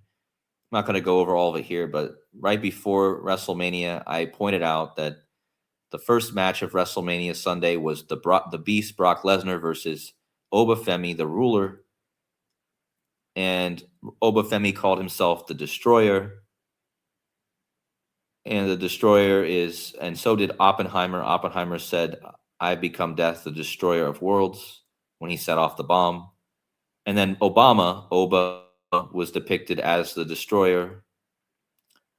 So I did a whole video on that connection. And then during the match between Obama and Brock, the announcer literally said, "They're dropping their nuclear bombs." And I've never heard that before. And this goes back to what Myron was talking about. Myron was talking about, before I even talked about the nuclear, before I even did this video, we were talking about CM Punk and he's famous for the pipe bomb. So the way WrestleMania started was with this reference to the nuclear bomb. And again, don't forget, Nevada is the state where the most nuclear bombs have been tested. That's where this WrestleMania took place. And then Oppenheimer's birthday is tomorrow. And whose birthday is Oppenheimer's birthday? Well, it would just happen to be Obafemi, who called himself the Destroyer. Just to reiterate how perfect this is. Let me find it here. I can't find it now. Hold on. So yeah, Obafemi, the guy who called himself the Destroyer, he's born on the 94th birthday of Oppenheimer. And again, when I saw when I saw that it was on his 94th, or was on his, that they shared the same birthday, I was like, okay, well, that's big. But not only did they share the same birthday, 94 years apart. And this is a number I've covered extensively with Oppenheimer, because first of all, J. Robert Oppenheimer equals 94. And Oppenheimer used the 94th element on the periodic table to create his bomb. And so, again, what is the odds of this? And again, this guy, if you look at his entrance, he has cracks in his entrance video. It's like an earthquake, looks like an earthquake, in my opinion. And the day after Obafemi and Roman Reigns won, there was an earthquake in Japan. Where did we drop the bombs? On Japan. And again, Japan equals 42. It was WrestleMania 42. Luckily, the earthquake wasn't as damaging as it could have been. But I would imagine that in the future, this probably leads to a bigger earthquake that connects to this. What was really mind-blowing, too, if you measure from this show called The Decision to Drop the Bomb, and what's interesting about that, this came out on the Golden Gate Bridge construction anniversary. So going back to what Myron's been talking about with the Golden State Warriors, the Golden Gate Bridge, January 5th, 1965, that would have been the anniversary of the Golden Gate Bridge construction beginning on January 5th, 1933, I believe. So from that date to the birth of Obafemi, to this, and Oppenheimer was in this show, by the way, the decision to drop the bomb. It was 1904 Plutonian days. Again, we're measuring with Pluto. And 1904 is the birth year of Oppenheimer. Are you kidding me? And again, I don't often use Plutonian days, but I think maybe that's a coincidence. I don't know, but I doubt it. Because that's the year he was born. So, and again, all week I've been talking about Apollon because Revelation 9:11 is about Apollon. We just had the Artemis moon mission. Apollo is the brother of Artemis, the twin. So it's actually perfect because the twin towers 9/11. Last week, Donald Trump made a post which equaled 1442 in the same cipher as the total verse of Revelation 9:11. So that's crazy. And then that was about him destroying Iran. And then we had this Angels player, right? I connected. He caught the ball. He fell into the pit. His name equals Apollon. And the phoenix could be Apollon because a phoenix rising out of the ashes, kind of rising out of hell. You know, Apollon in the Bible rises. He is the angel of the bottomless pit. And what's really blown my mind is that I realized this number is super significant with Apollyon because in Latin, Apollyon equals 641. And in Greek, Apollyon equals 1461. So there's something with these digits. Well, last week, on the day this Angels player died, and again, shout out to Baldo and Life for AJ for pointing this out when he did, because this led to this. Because again, Drake dropped the bomb in Toronto on the same day that Garrett Anderson died. And Garrett Anderson played for the Los Angeles Angels of Anaheim, which equals Apollyon. And even these guys' birthdays are perfectly apart. 14 years, 16 weeks, 4 days, the same digits that I'm bringing up here. But then I found out, and I connected this all to Obama, right? Obafemi Obama was depicted as the destroyer. And what I just found out today, just to add to this, if you look at Obama's birth certificate,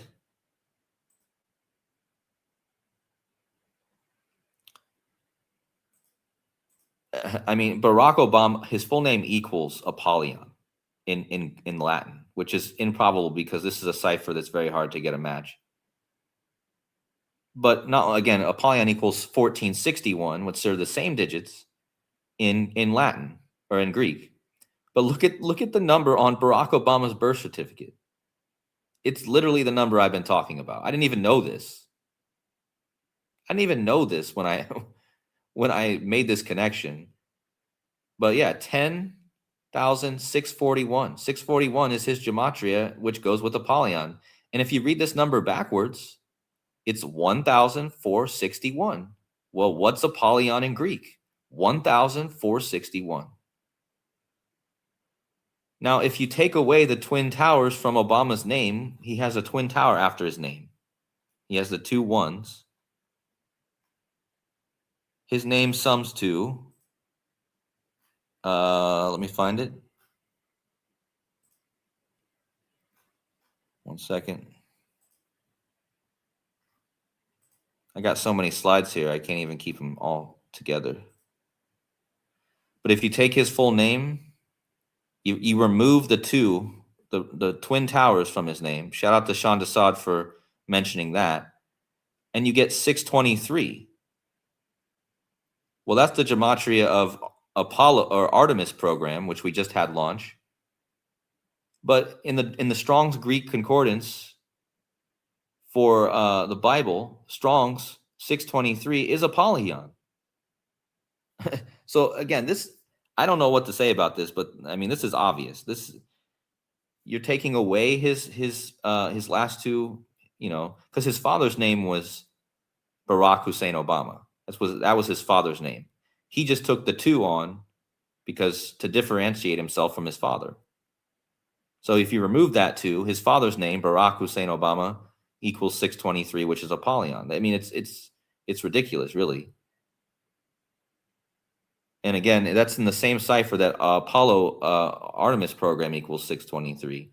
So this whole thing goes back to the destroyer. I went off on a tangent there with the going away from the CM Punk stuff, but at the end of the day, Punk goes back to this same theme because the destruction theme, the pipe bomb, and the Golden Gate Bridge also fits in with this, and it kind of goes back to the Pope stuff as well. The Pope is the bridge builder. But yeah, I think I hit on enough there, connecting what Myron was talking about. And just another interesting thing is yesterday we had this shooting at the Pyramid of the Moon.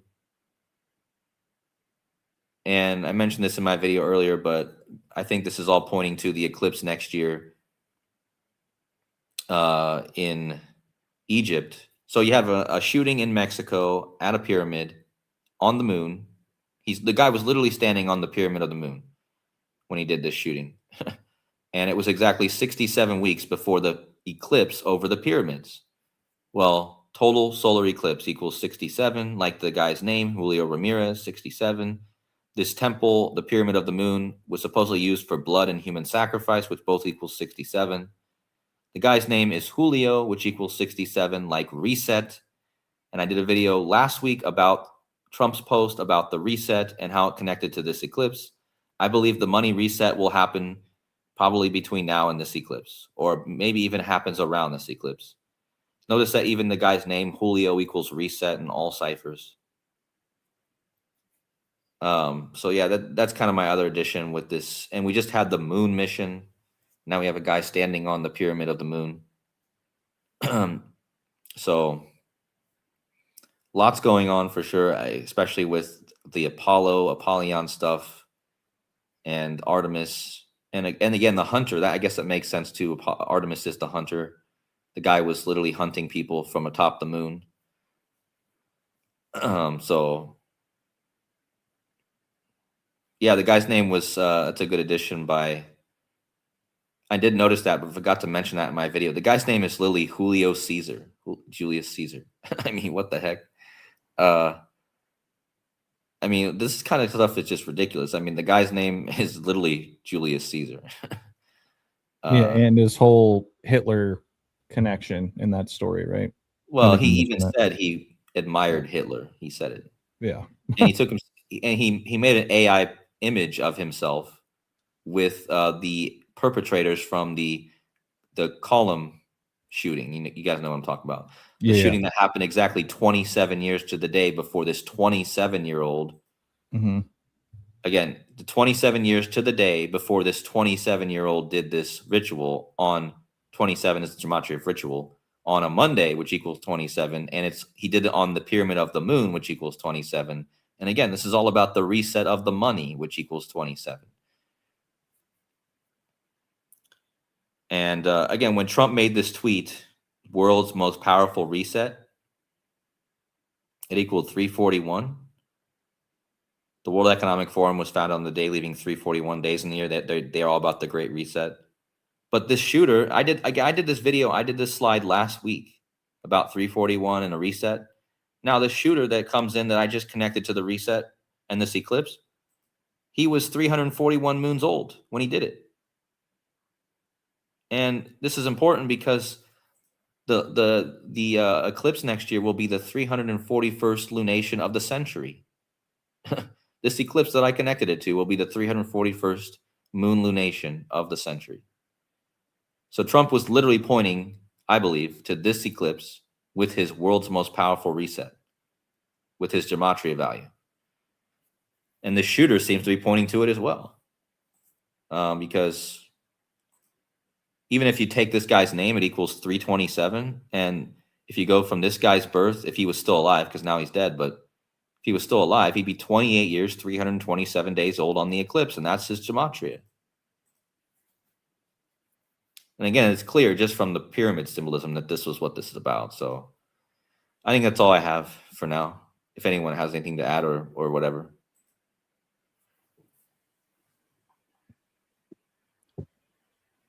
Just the symbolism, amazing, like with the numbers that you put together, Cody. The time spans, CM Punk, the Pope, and everything. But yeah, I'm sure just rephrasing what you said, like the weekend itself, like the specific second night of WrestleMania was nothing but storytelling. That's what wrestling always is. But just like you said, the opening match, the Beast falling, and then like the finishing move being called the Fall from Grace. The entire show, it seemed like every character that was demonic won. There's a female wrestler, Rhea Ripley. She's like a punk rock, like goth, very dark. Used to be from the Judgment Day. She won. Finn Balor returned as the Demon. And on commentary, they wouldn't even call him Finn Balor anymore. They're like, the Demon does this, the Demon does that, the Demon. They said it. I've never heard them use the term the Demon so many times for him. Because usually when he wears the paint, they still call him by his real name. But specifically at this event, they just kept calling him the Demon the entire match. It was just a very dark, like, symbolism to end with like Rome being on top for their reign. Like, great stuff, Cody, man. It was great stuff. I'll be right back, guys. That's a great addition. Just to mention this because Finn Balor does not dress up as it's his alter ego, but Yep. he does not dress up as the demon very often. In fact, I think it's been 3 years or something. Yeah, I think they said 3. So, yeah, he comes back dressed up as a demon, and he even looks like the Statue of Liberty.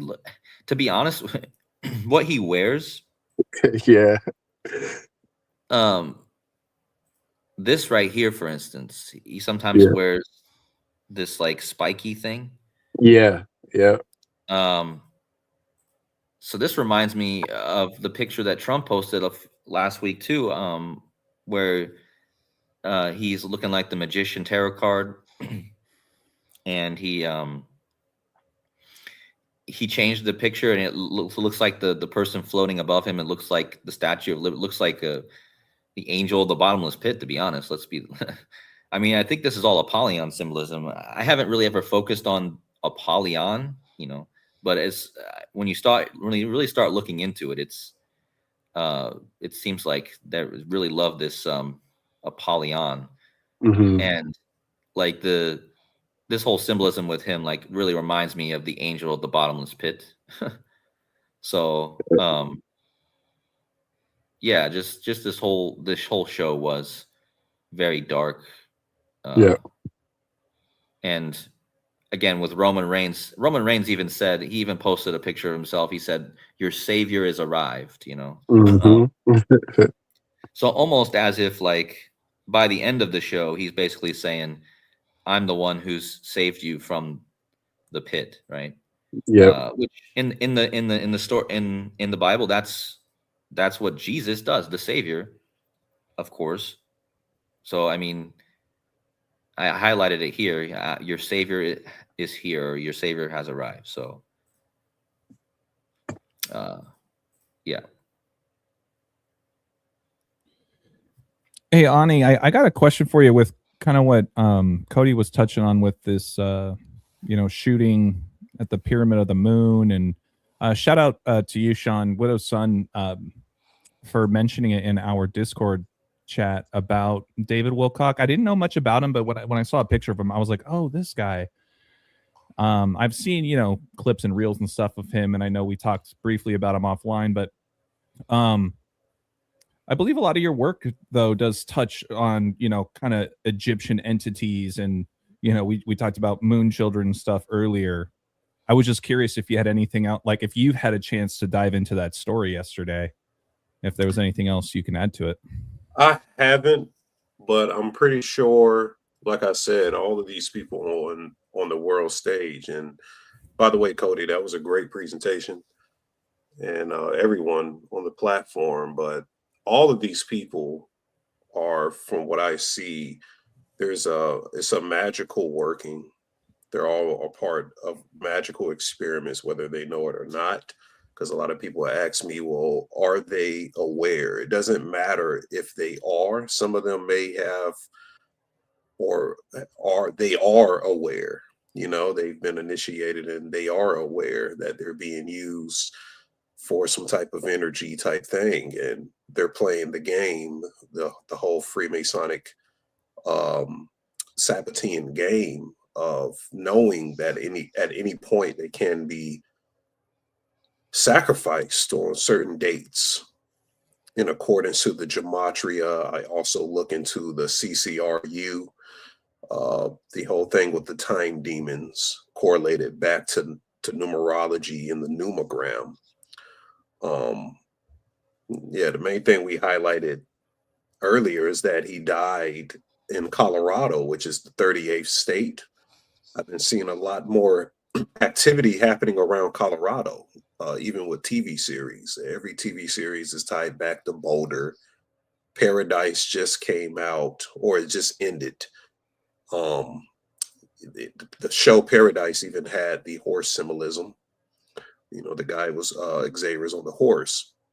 So him dying in Boulder is very interesting. Also, the boulder is the rock.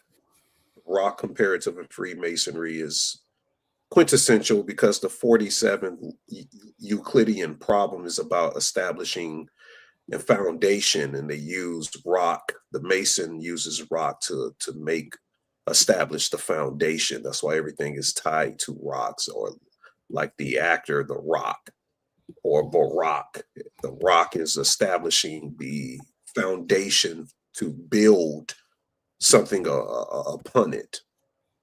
So some esotericism connected to that, but in his relation to ufology, a interesting time, with the Artemis mission, Trump, and everything following behind his whole little his campaign, or not his campaign, his run in president right now tied to ufology.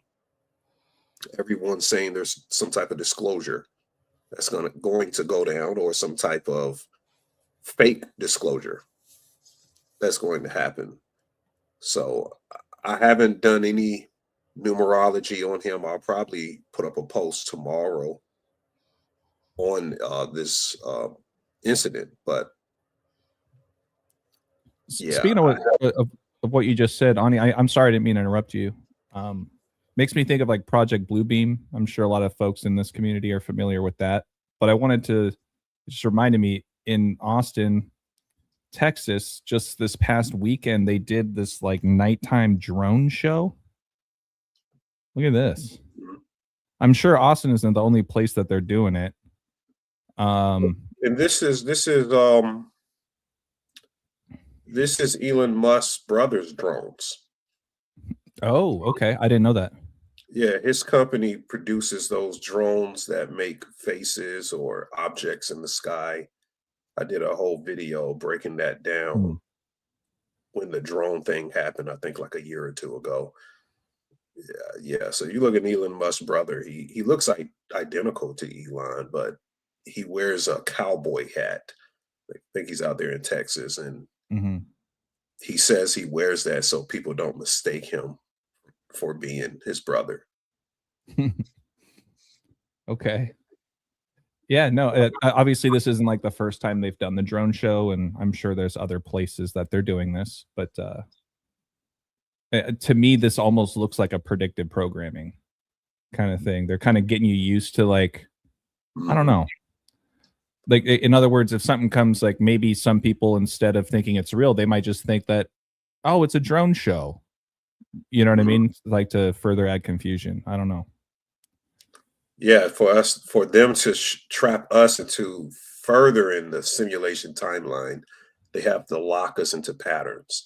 So if you have patterns, you establish these things of putting faces in the sky and putting all type of symbolism in the sky, and we're desensitized to it. And one day you're walking outside, and it's daytime, and you got all type of stuff in the sky, and you're like, what is going on? But they've already desensitized the public by the time it happened. So yeah, there's trapping us in more simulation timeline loops is how I look at it. Sure.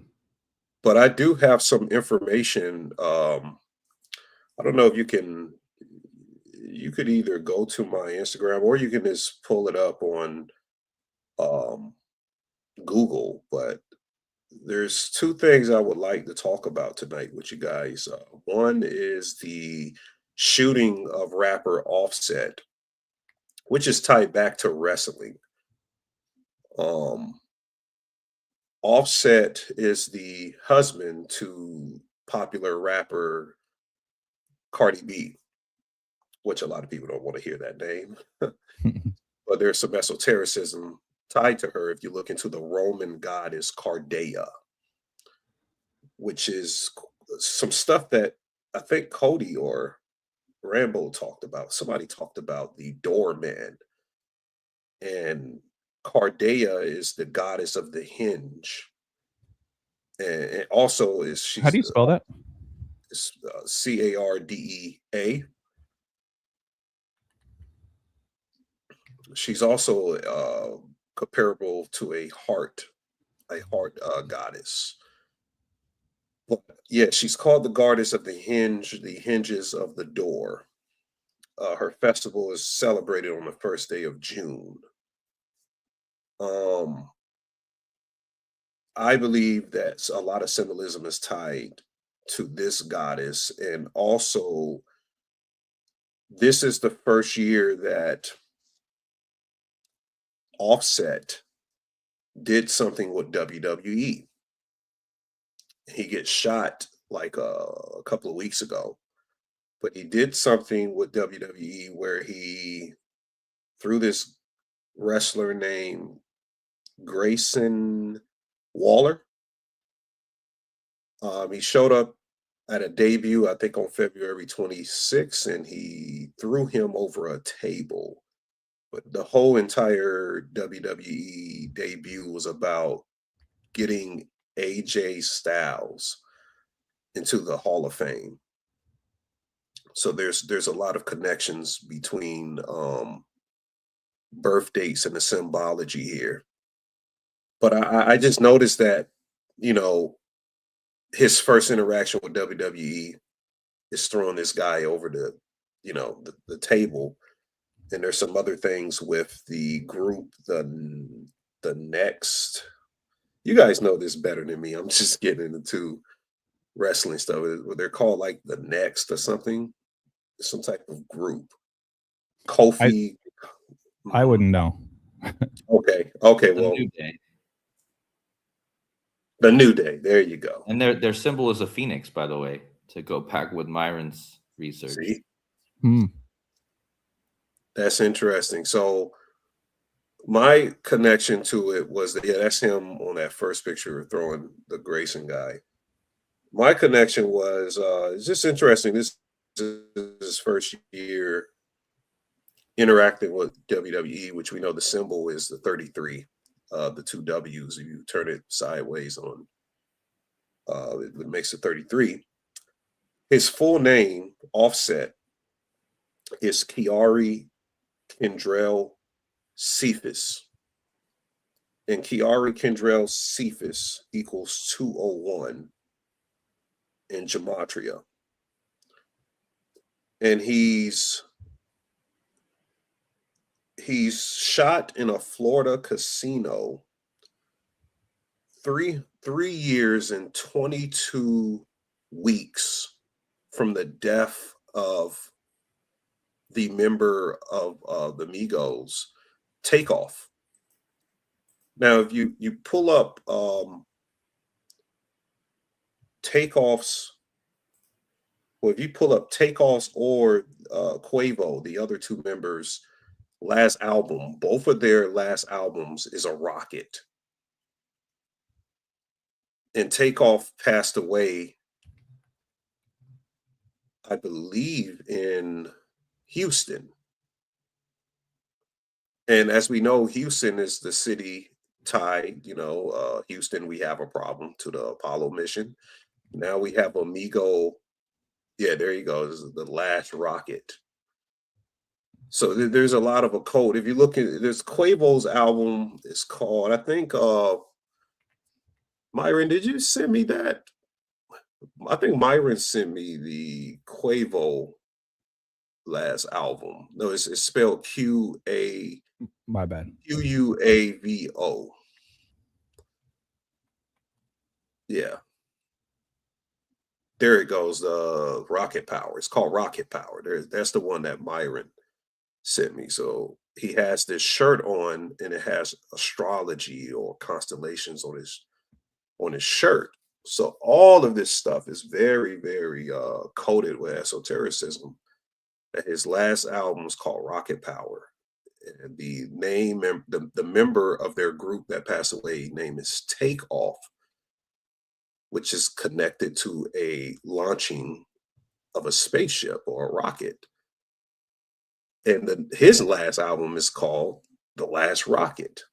Now you have the final member who's in a relationship with one of the most popular female rappers in the world, whose name is connected to the goddess Cardea, a Roman goddess at that, about the door, or opening the door, the goddess of hinges to doors. He's shot in Florida, offset. His name equals 201. Order of Illuminati equals 201. He's shot in a Florida casino.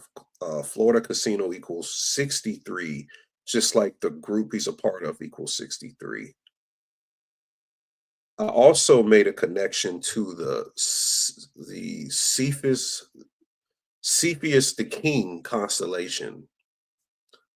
If you look at the constellation and the star Cepheus the King, it's a very important constellation because one of the stars in Cepheus is the reason why we have the measurement of luminosity and distances between constellations here. Whatever the name of this star is in Cepheus, it is directly connected to the Milky Way and why we have a measurement of what's called Cephids.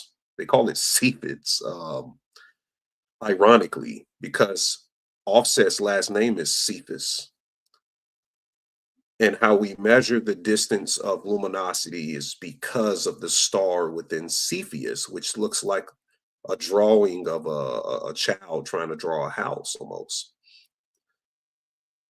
And he's right next to his wife, Cassiopeia. And I've been doing breakdowns on the Diddy thing with Cassie being Cassiopeia in the sky, which the word Cassie actually means oil, and everything around that case was connected to oil. But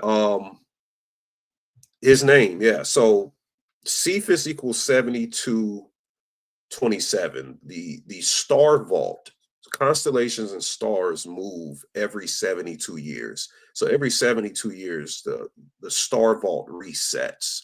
So the position of the stars from 72 years ago are completely different. It's like a reshifting of the star vault. So they move significantly within this time frame. And the 72 is tied to Solomonic demon magic with the 72 Goetia.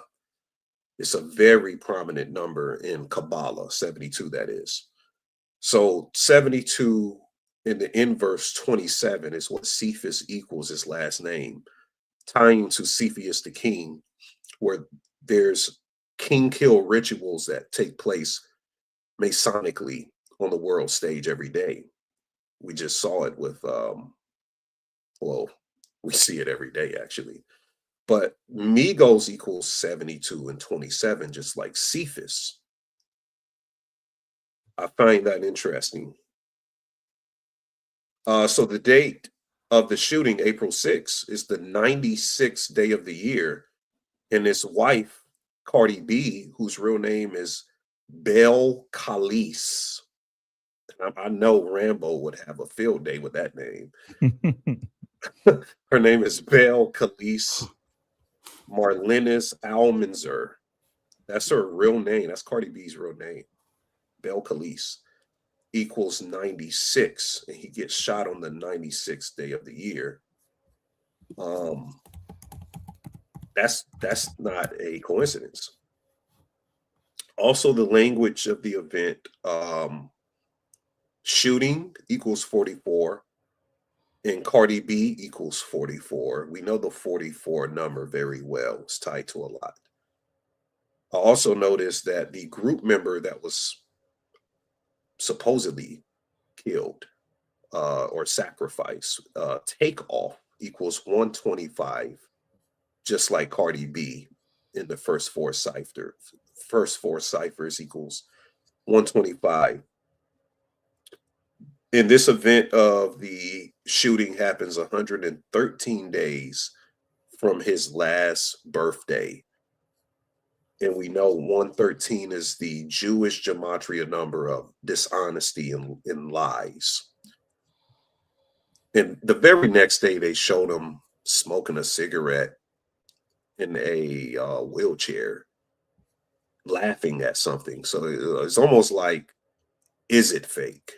Is this all just for WWE and Energy Harvest?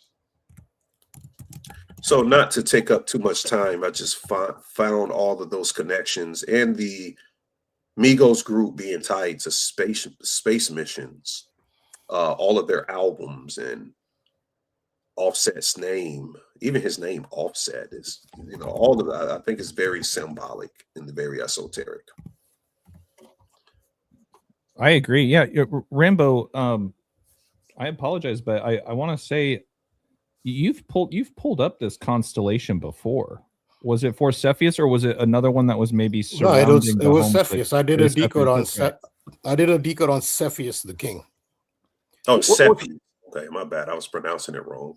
Yes, but what's significant about Cepheus the King that it's everywhere you see it, it's Cepheus the King. It's never King Cepheus. Which also relates to what I was just talking about with the Warriors and the Warriors gang in the movie. It's very significant, ties into it. You can see right below Cepheus is Cassiopeia. That's a W. So the constellation of Cassiopeia is shaped like a W. You can see it in the graphic, the first graphic. No, it was there already, but it was in the first graphic. My bad. It does. Yeah, well, I'll get it back. Yeah. Anyway, yeah. So the context in which I mentioned Cepheus the King, and it's not King Cepheus, it's Cepheus the King,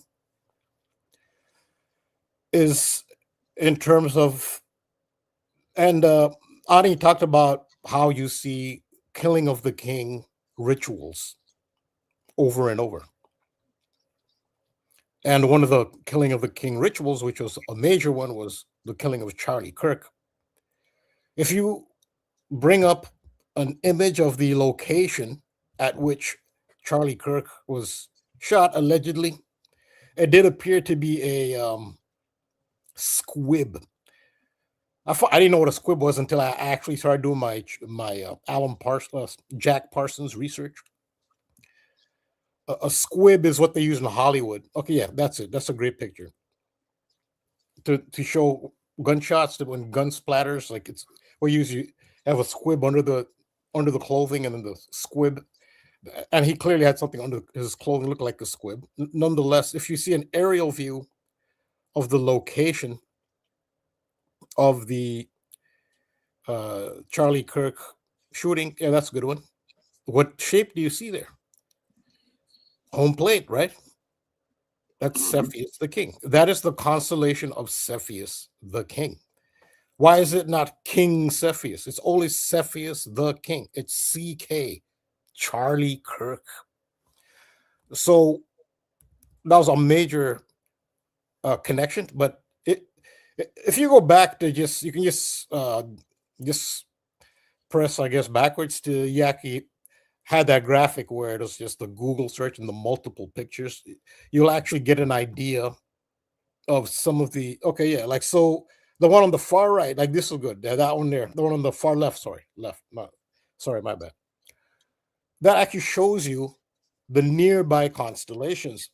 And what do you see? So you see Cassiopeia, which is the W. That kind of ties into the Warriors thing. In the movie, the Warriors, they tag, with spray paint, they tag certain areas, and they tag a W. That's actually part of this. But underneath, to the left, below and to the left of Cepheus the King, the home plate, is Ursa Minor. What is Ursa Minor? It's the little bear. What is a little bear? That's where this was. Yep. I remember. A little bear is a cub. What was Charlie Kirk's favorite baseball? His favorite sports team. He liked several sports teams, but what is his favorite? The Cubs. Who knows if it really was or not, but now you understand. So the Cubs is Ursa Minor. It's the little bear. Cepheus the King, CK, is Charlie Kirk. That's why he was shot, allegedly, at a location that looks like the constellation Cepheus the King, home plate. And he's also a Bears fan. So what is below Ursa Minor is Ursa Major. Ursa Major is the big bear. What's Charlie Kirk's favorite football team? The Bears. The Bears. So he has the Bears is his favorite team. The Cubs is his favorite baseball team. That's Ursa Major, Ursa Minor. He's CK, Charlie Kirk, Cepheus the King. And he's shot at a location shaped like the constellation Cepheus the King. And the real kicker that ties it all is if you look up the star Polaris, just look up Polaris star. Polaris is the point in the northern sky. It's not exactly the point, but it's the point around which the stars in the northern sky rotate in a counterclockwise direction. Is Polaris. They rotate around Polaris. You can see, okay, that's a good one. The middle one, it shows the big bear and the little bear, and you see the tail of the bear, the one where you got right there. Yeah, that's Polaris. So you can see how Polaris is on the tail of the cub. But Polaris, and if you'll see, it's illustrated in the top row of images that on this page, all the rotation, they're all rotating around Polaris. What does that make Polaris? If all the stars in the northern constellation are rotating around Polaris, which is on the tail of the cub, Charlie Kirk is the Cub fan. If they are rotating around Polaris, what does that make Polaris? That makes Polaris the turning point. Get it? Yeah. Yes, Yeah, sir. yeah, and that was So that was the context in which I mentioned.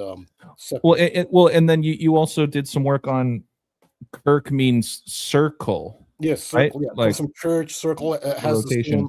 the same root. Yes, and his father is an architect as well, which that all ties into the circle and geometric tools. His father being an architect is related to the narrative, but yes, that's the turning point. Polaris is the turning point. It's on the tail of the cub. If I can just add. Sorry, go ahead, Ani. Go ahead, Ani. Yeah, I meant to add something. I'm sorry. I just meant to add something significant. I wanted to mention it early, but Offset has a picture of him as a child portraying Michael Jackson. And with the Michael Jackson movie just coming out, it's very interesting. And the tie to that, and he redressed up as him recently, but he has a child photo because he if you could type in Offset Whitney Houston, when Whitney Houston came out with a video, I forgot the name of the video, there he is right there. He's in the video as a young child. And remember, we said earlier that the member of their group died in Houston. Right. And he's in a Whitney Houston video. I wanted to highlight that in the connection to the space missions, because the famous, I guess, I don't know if it's NASA quote is Houston, are we there, or something? Houston, we have a problem. Is the Houston, we have a problem. And with the Whitney Houston mysterious death and him being a backup dancer, like how these people are connected, the Moonchild connection of them always being connected to each other. It's just very interesting how much that shows up. But sorry to take you guys off that that thought that you had prior, but I just wanted to add that in. Just have one thing to show with this Offset thing so I don't forget. I just decided to do a date measurement from the day he was thrown, or the day that Offset threw Grayson Waller over the table, to the day he was shot. It's 1 month, 2 weeks, 0 days, 120. And I immediately realized what this was a big number I talked about, because on the same day that Offset was shot, you had the Earthset photo. Offset, wow. Earthset, April 6, 2026, the same day. Well, again, Offset was thrown over a table April 6th, or sorry, he was shot April 6th, the same day. And he was thrown over the table on February 23rd in Atlanta. This is the key. In Atlanta. And check out the gematria. So remember the 120. Check out the gematria of Earthset, Eclipse, and Atlanta. Wow. So, and yeah, and this is it.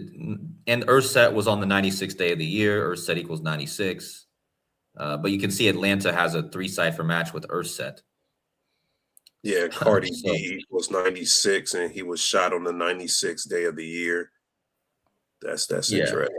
Yeah, I think that whole thing was tied with this photo. There's probably way more to this. Offset being shot on the same day that there was an Earth set, and an Earth set is kind of like an eclipse, right? Just Yep. you're watching it from the moon. So, and this was actually depicted in Obama's movie "Leave the World Behind." Yeah, it was. They depicted like the Earth being, they were on the moon in that movie. They had like the American flag was on the moon, and then they were looking at the Earth, and it was being eclipsed, kind of. So, and I kind of talked about how this thing was probably connected to Leave the World Behind, and think about when they go to space, they leave the world behind. And then in that movie, of course, the little girl was wearing a NASA shirt. So on top of all that, but yeah, there's probably more somehow to this Earth set offset thing, and then the rocket stuff. I had covered way back when it happened. When what was the guy's name? Takeoff. Yeah, Takeoff. He was from the Migos or whatever, and yeah, that was all interestingly connected to a bunch of stuff I talked about with the cryptocurrency XRP, because it's often depicted with a rocket as well. Actually, Stellar Lumens, the other cryptocurrency that connects to XRP, its symbol is also a rocket. And yeah, but I won't get into that. But the point is, I bet you there's a whole decode here with the Earth set and offset. Yeah, that's and I had mentioned how it goes back to Set from the Egyptian mythology as well, because Set, takes out what's his Cyrus. Osiris, yeah, which is Orion. Osiris is supposed to come from the Orion constellation, and of course, the spacecraft that they rode on was the Orion. I did a whole video about that, actually. I did a video about the whole thing with face reveal, middle of the night face reveal.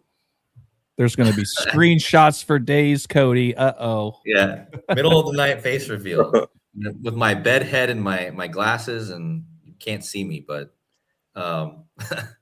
anyway, I have a video on my channel of my face when I actually wasn't half asleep, but somebody in the beginning of the video was asking about why I don't show my face, so there it is. But anyway, the main reason I wouldn't show my face right now is because it's the middle of the night. But that's all I have to say about that. That's the offset Earth set thing. But that was a good catch by you, Ani, because I would have never caught that thing with the WWE connection, because I didn't even catch that. So.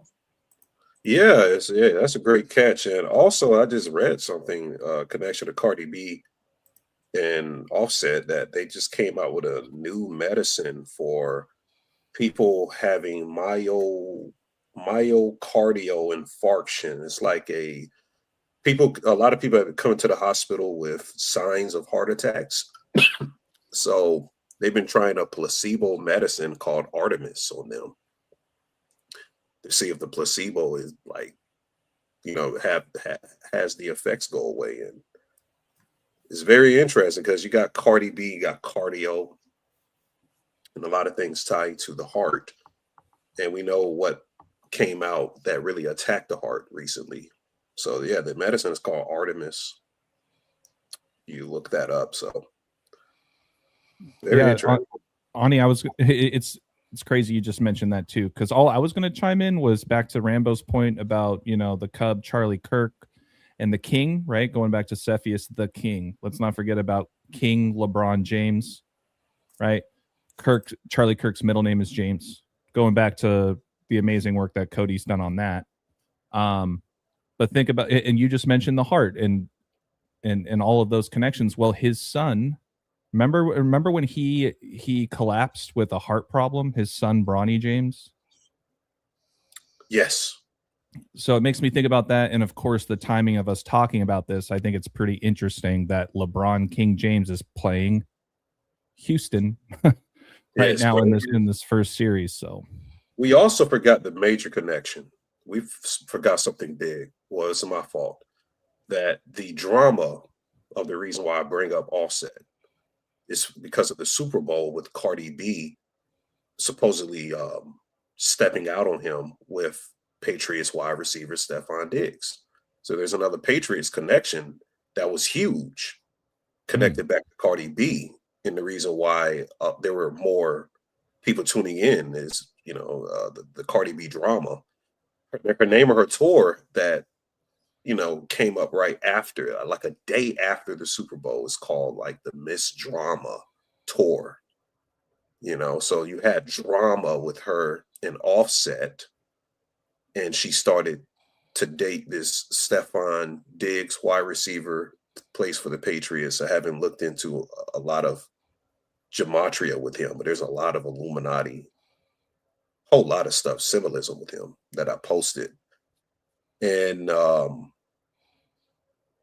tied back to the Patriots and everything. So it goes back to the Patriots. And she's 33 years old. So there you go, right there. Also going back to things that Cody had mentioned with the Offset, Earthset, and the 120s. There was also some 6-9s in there. 6-9 is the glyph for Cancer. Cancer is ruled by the moon. 120 is Buzz Aldrin's, Buzz Aldrin being of the moon landing, moonwalk program.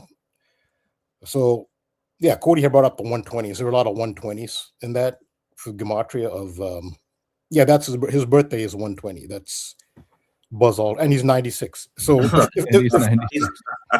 Yeah, so perfect. So if Cody can bring those graphics up, just as a reminder, Buzz Aldrin, he's 96 years old now. When we have at the time of the moon return to the moon, and the 120s are his birthday. So that's Buzz Aldrin coding into those numbers of Earth set, moon set, and Jeffrey Epstein. Yeah.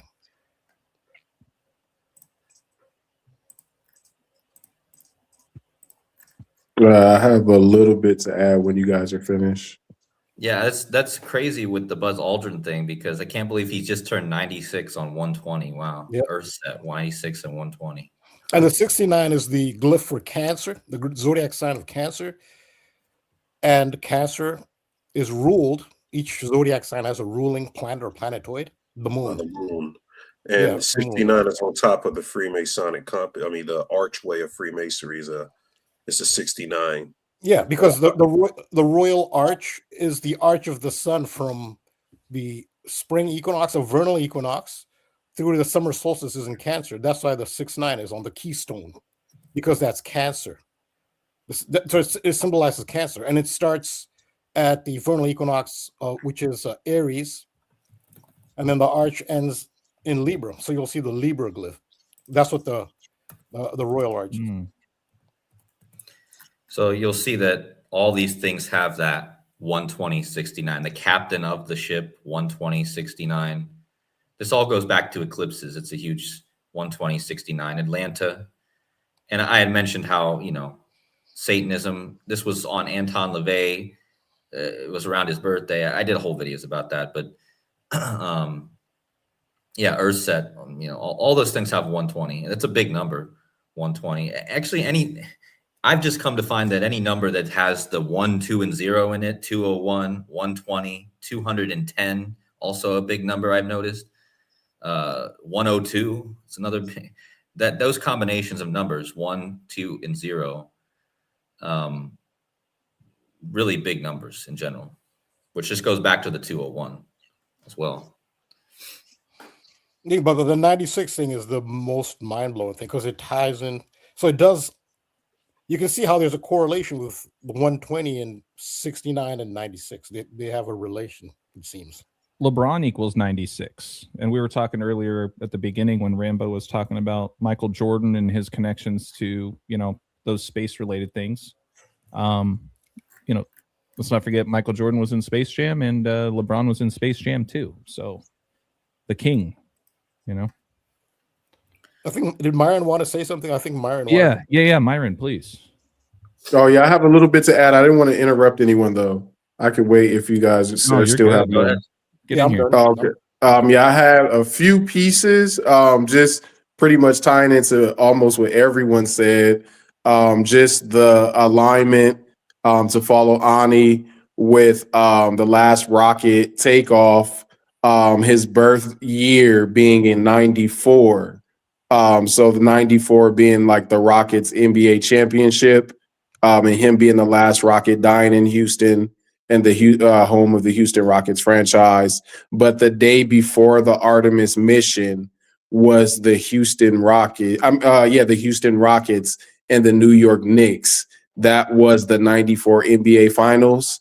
And this year, the last day of March, the Houston Rockets lost to the New York Knicks with 94 points. So I believe the final score was 94 to 111 or something like that. There you go. So this is the day before the Artemis launch. The Houston Rockets beat the New York Knicks, and the New York Knicks scored a total of 94. And this is a replay of the 94 NBA finals between the Houston Rockets and the New York Knicks. The Houston Rockets, of course, won the finals. That's the year of Takeoff's birth year. His album was called The Last Rocket. And then you go the following day, they launch Artemis from Florida. And then the day after they launch Artemis from Florida is Quavo's birthday.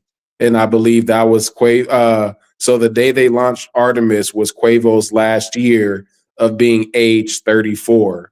And I believe Offset is age 34 currently. And that number 34 was Hakeem Olajuwon, that finals MVP in 1994 was Hakeem Olajuwon, who wore number 34. But yep, he got shot.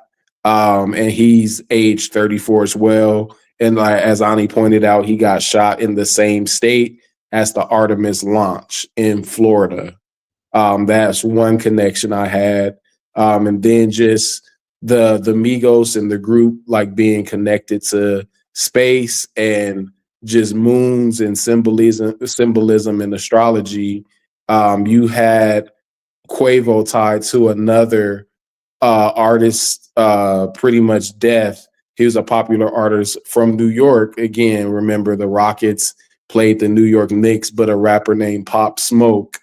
And the name of his album that he came out with was Shoot for the Stars, Aim for the Moon. And the song that Quavo had with Pop Smoke was called Aim for the Moon. So this was I believe it was his only album or his debut album. And shortly after this album, again, space related, going to the moon, astrology related, but Quavo is featured on this album in a song called Aim for the Moon. And Pop Smoke, to me, like it hits home because I'm from Los Angeles. So Pop Smoke, he's an artist. He passed away, but a lot of these celebrities, they pass away at Cedars-Sinai Hospital. That's the hospital I was born at. But a lot of these celebrities, Biggie Smalls, he passed away at Cedars-Sinai Hospital.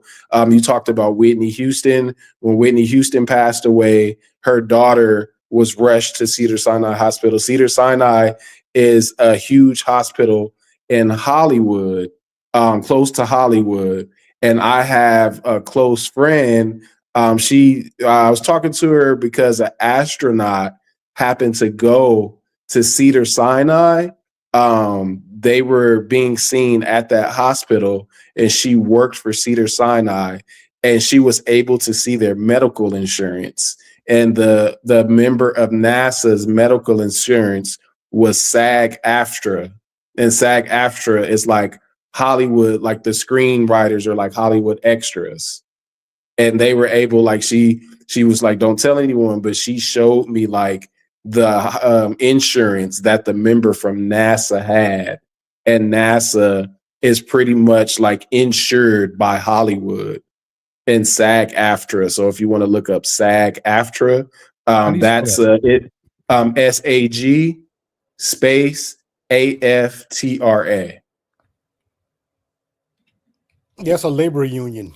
Yeah, it's a union, and they're tied into Hollywood, but this union often insures members of NASA. And then you can see the symbol there. But a lot of like celebrities, everyone, they go to Cedars-Sinai. It's like I said, it's a hospital. I was born at the hospital, but a lot of these celebrities, big name celebrities, If they don't go there when they pass, they go to like UCLA, like Michael Jackson he went to UCLA.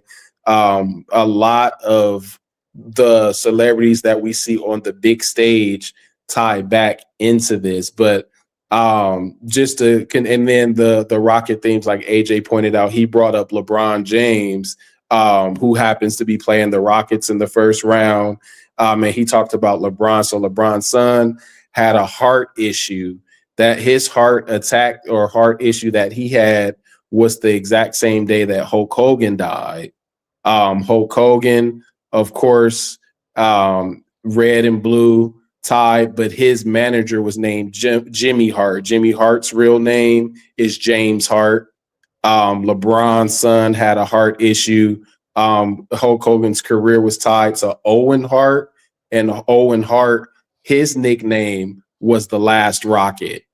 Owen Hart's nickname was the Last Rocket, and he was extremely close, and he won King of the Ring. Extremely tied to connected to Hulk Hogan, but after Hulk Hogan returned to the WWE, when Hulkamania returned, the announcer compared him to a hockey star, and his nickname was also the Rocket. Maurice Rashad, he's like a hockey legend, but he was referred to him. Maurice the Rocket, I think, is like Nishard or Richard. I don't know what his last name is, but Hulk Hogan was mentioned under this NHL player also. He's one of the most popular NHL players in the history of hockey. And after Hulk Hogan died, they had a memorial for him, or like a recognition, like WWE always acknowledges their legends after they pass away. The arena where they had this at was at Rocket Arena. And the Rocket Arena is the home of the Cleveland Cavaliers, where LeBron originated from, where King James originated from. So just the Rocket, the space, the Artemis themes that you all keep connecting, the Last Rocket, the time, everything that you guys have been pointing out, it just seems like what Rambo always mentions as a web, and then what Ani always mentions as just moon children. Like everything just seems like they were either birthed and they either know or are unaware, completely unaware of these things going on. But every single thing seems to be aligned in the content that you all have been covering. Yeah. And what about you? What do you think, Myron, about Kevin Durant? They're announcing that he might be out the next game or two or something like that. This is definitely all like King James, LeBron related, building on his legacy, because like I out of everything that's been covered, the biggest thing of the NBA season is their ritual on the Bible, the King James Bible. That 1611 is the biggest mission, and if the Lakers happen to beat the Rockets in the first round, it's just going to carry on, because LeBron's career has kind of been tied around Donald Trump's as well. And it seems like America is in this, like, having celebrities read the Bible from, like, they're supposed to be reading the Bible from start to finish, and they're supposed to be inviting like different celebrities to read like different Bible passages. So I think a lot of this, if LeBron, like the longer LeBron stays in the playoffs, it'll probably play out like on the American stage of what they're kind of, I believe they're making a mockery of the Bible, having like Trump and celebrities and different things just because of the practices that they follow. And now that they're like just all of a suddenly like just focused and anticipating on the Bible. Even last night was Spike Lee wearing the Pope Leo jersey. And then the New York Knicks like blow their lead. They have a collapse while Spike Lee is in the front row wearing a Pope Leo the 14th jersey last night at Madison Square Garden. So it's just there's beef between Trump and the Pope. The world stage is at an all-time high right now. Everything that Rambo's covering, AJ, you, KODI, it's just connecting every single thing that we're seeing, and it seems like they're adding more and more to it by the second. Yeah, I see. I made a mistake. So they did say let him play tonight. So he was Oh, so questionable. he is playing tonight. He is playing. Yeah, Okay. he played. He got 18. He's got 18 before half. Okay. And again, Durant being from 20. DC as well. He's from the capital. Well, and he also went to Austin. We were talking about Austin, Texas earlier with just kind of all the SpaceX,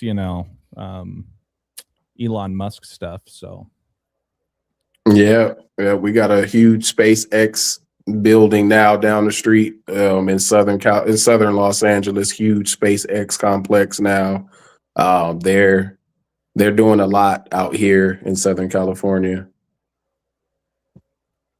that's very interesting about because I how long ago was it Rocket Arena? I always thought it was Quicken Loans. Yeah, and I believe Rocket Arena is new too, because I hadn't known it as Rocket Arena recently either. But it's called Rocket Arena now, and I just think that is symbolic of course, just to tie into the theme of everything else going on. Even with LeBron playing at crypto now, and the old Miami Heat arena connected to cryptocurrency as well before they changed the name there. Okay, looks like it's been a few years. Okay. Yeah, but the Miami Heat, they had their arena was named after a crypto before they changed it again. And LeBron plays in crypto. Yep. Wow, man. That'd be wild if LeBron ends up in the finals playing against his hometown in Rocket Arena. And there's another James. They have a James playing there too, James Harden. Yeah. Yeah. So the King James, but the James within itself, that theme, they always do that inversion. And he, I mean, he spent a lot of time in Houston in his career. Good point. And playing in Rocket Arena now, so that would be surprised. Yeah. Yeah, no, that's all great stuff, Myron, for sure. Cody, I saw you still have your screen share request up. I'm not sure if you had anything else you wanted to add, or Rambo, please.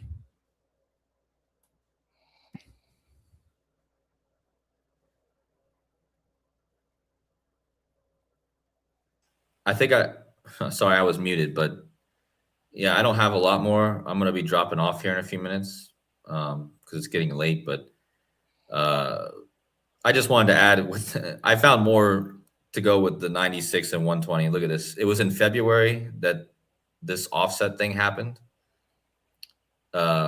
which equals 96 and 120. He threw a wrestler over the table, which equals 96 and 120.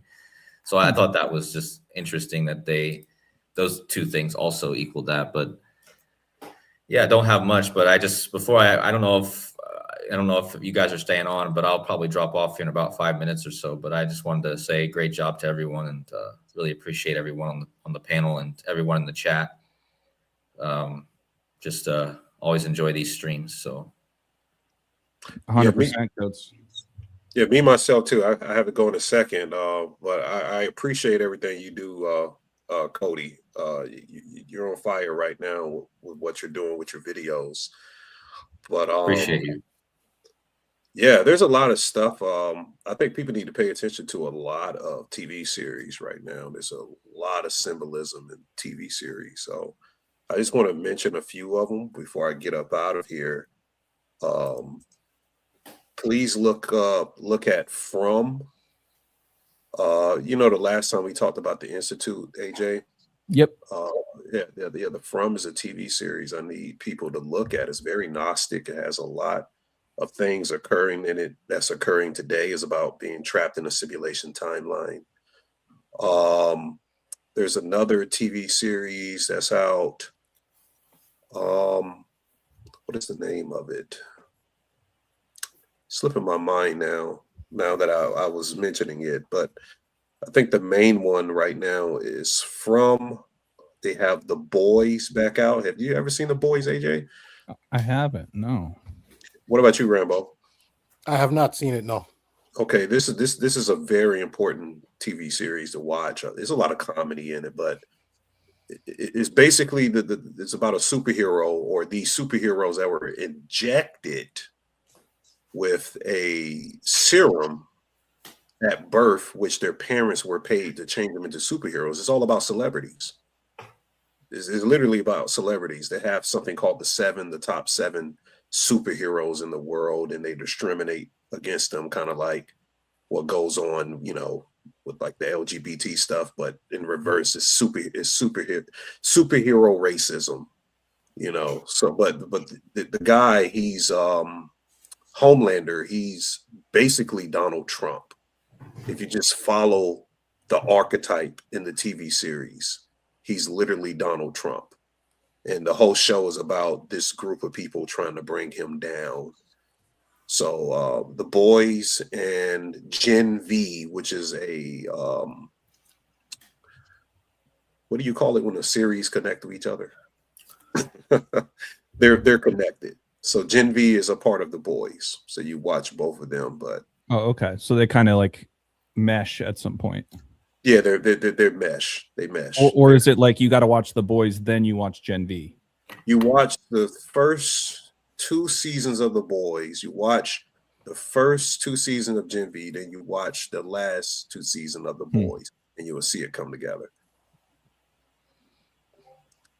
Yeah, so those TV series, and there was a big ritual with that Chance Perdomo guy that you just had on the screen. They kind of killed him off for the last season, and it was very dramatic. The fans was real down about that, but at the end, I think he died in a motorcycle accident, and there was a lot of symbolism about him passing in that accident. Oh, I thought you were referring to like them killing off his character, but he died back in. Well, his character died, then he died, so there was some symbolism with it. So they didn't kill off the character because of his death. They killed off his character, and then he passes away later. From what I remember, his character was like locked up and presumed to be dead, and then the next season when he passed, they just confirmed it. Yeah, it was like, yeah, he died. So they probably had something else written for him, but they just pretty much concluded that he died in this like prison or something like that. Then they showed kind of like how he died and passed. But yeah, his character was significant. He was going to have a big role. But yeah, the boys, Gen V, and From are real big right now to review. Okay. Well, yeah, I wanted to make sure to get that on the screen so everybody can take note of that. Taking some notes myself. Just random thought here when we were talking about Reset. Just made me think of the Rocket Arena named after Rocket Mortgage, and then you have Quicken Loans Arena. I mean, all money related in this whole big reset. I think it was KODI. You pointed out that tweet from Trump about the Great Reset, and obviously Trump, money, money, money, the apprentice, all that stuff. Just a lot of money themes with the reset. Yeah, I mean, this will be like I said, this eclipse next year in 2027 on JD Vance's birthday. As I pointed out in my video about this, it seems to be tied to that picture that's in the Bank of America, which depicts the eclipse over the pyramids. That's why I believe Trump also posted this, because it is about whatever they're getting ready to do with the economies and bringing in some sort of digital currency system, whether it's Elon Musk with his X money or whatever they're going to end up doing with that. I don't know exactly how it's going to play out, but that's a lot of same thing with this shooting yesterday in Mexico. It was about the number 27 and the moon, like money. So we'll see what exactly plays out. I just see the symbolism being pointing towards that eclipse. And JD Vance will probably have a role in it as well, because that is his birthday. So absolutely. Yeah. And then one more for you, AJ, to add how you pointed out like Rocket Mortgage and Quicken Loans. The angel that just passed, Garrett Anderson. I know we had talked about recently on a few of your shows. We bring up the Angels and the Giants World Series also. But even those two home stadiums, one being Edison and then the other one being Pac Bell, like Pacific Bell, tying into like the energy and electricity, because those are two. I believe Pacific Bell is like AT&T now, but that at the time it was Pacific Bell, and then the Angels played at Edison International. There you go. Hey, my bad, Zach. I didn't see that you commented that. I guess we're on the same wavelength. Looks like Zach got ahead of me on that one, just with the money themes and reset. I mean, it's all over the place.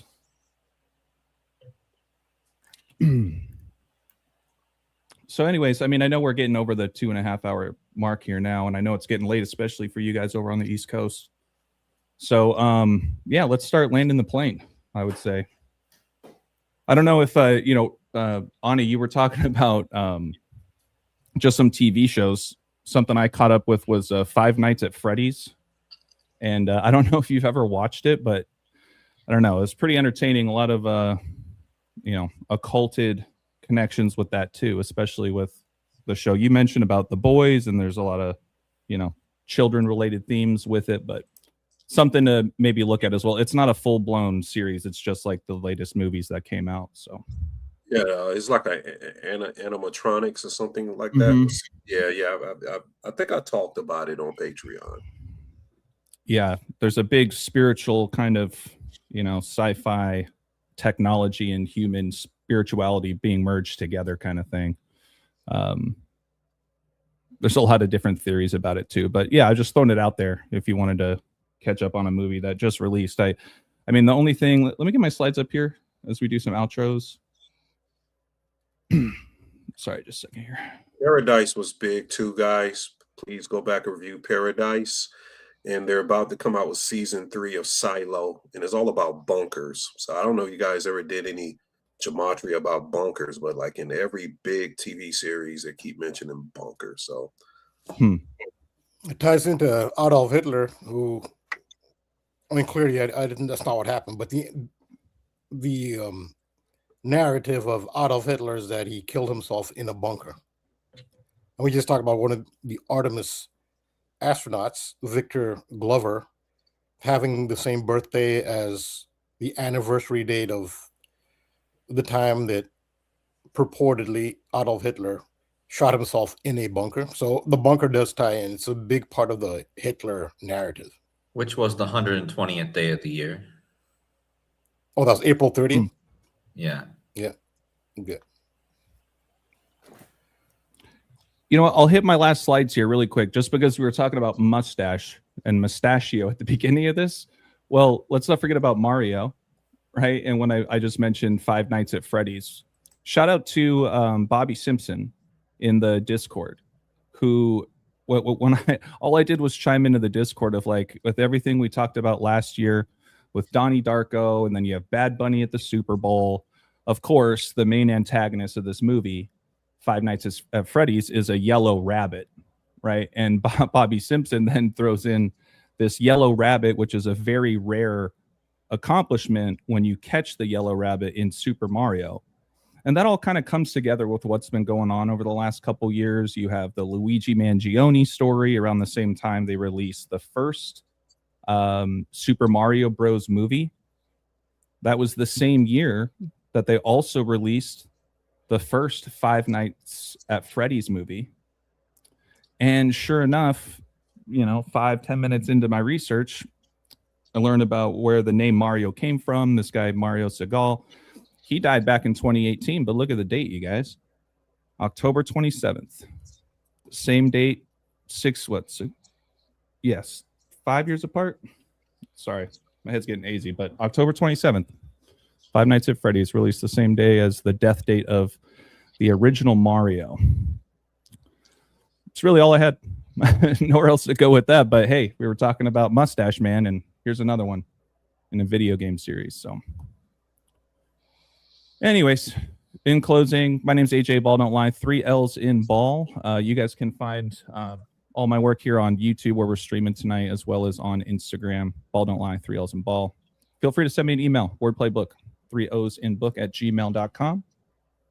Cody, close us out, man. I know you got to get some rest.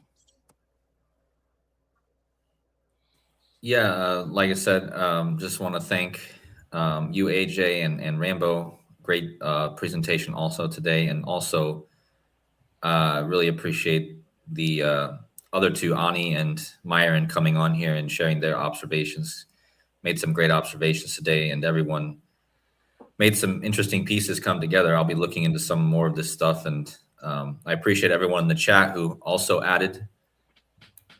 And again, if you guys want to find me, it's on YouTube, Decoding with Cody, and buymeacoffee.com/decoding with Cody. So I appreciate you all, and look forward to more of these.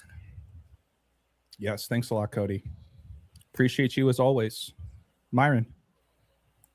Again, yep. Thank you, AJ, everybody for having me as well. I absolutely look forward to my time with you guys. If you want to see any of my work, it's on my Instagram. He got game.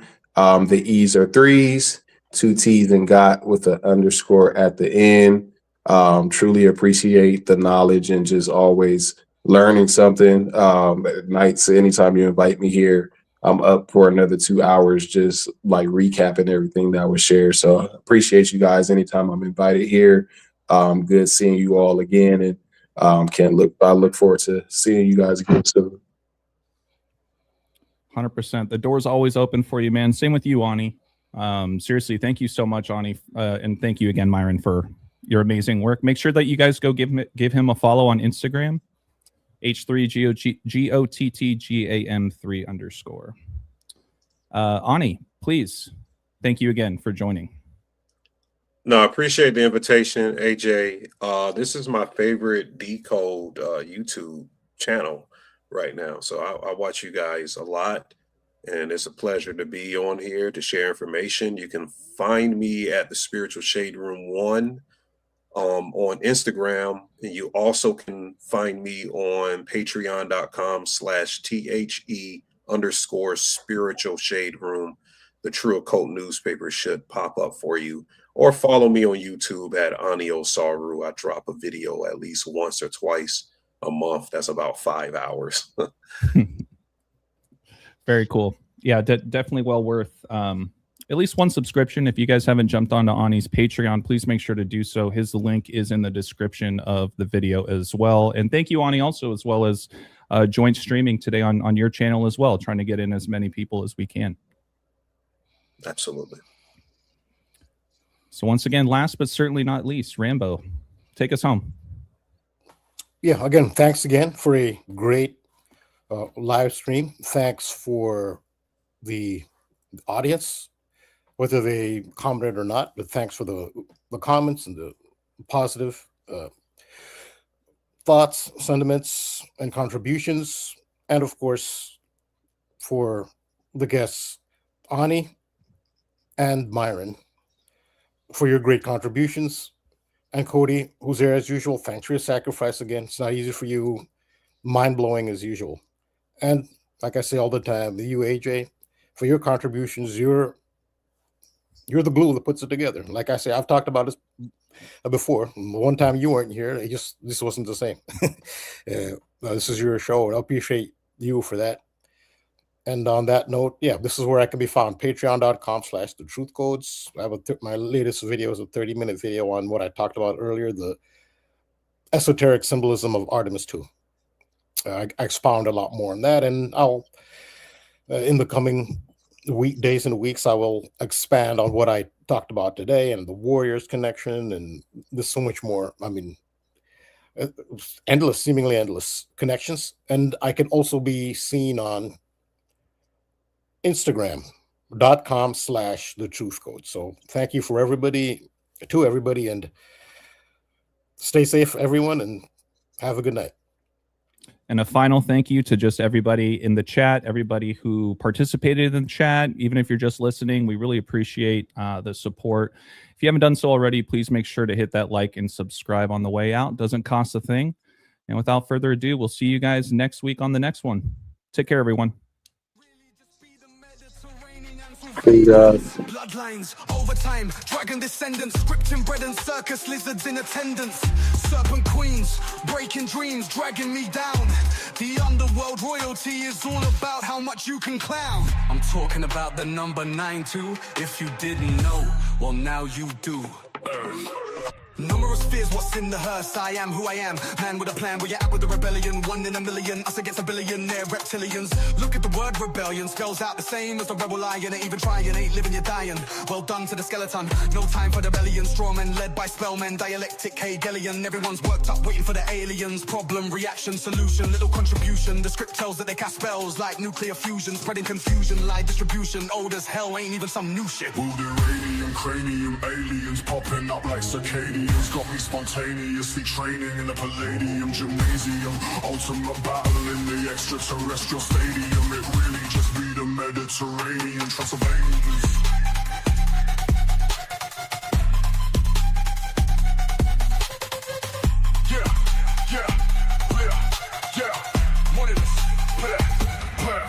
The uranium, cranium, aliens popping up like circadians. Got me spontaneously training in the Palladium gymnasium. Ultimate battle in the extraterrestrial stadium. It really just be the Mediterranean, Transylvanians.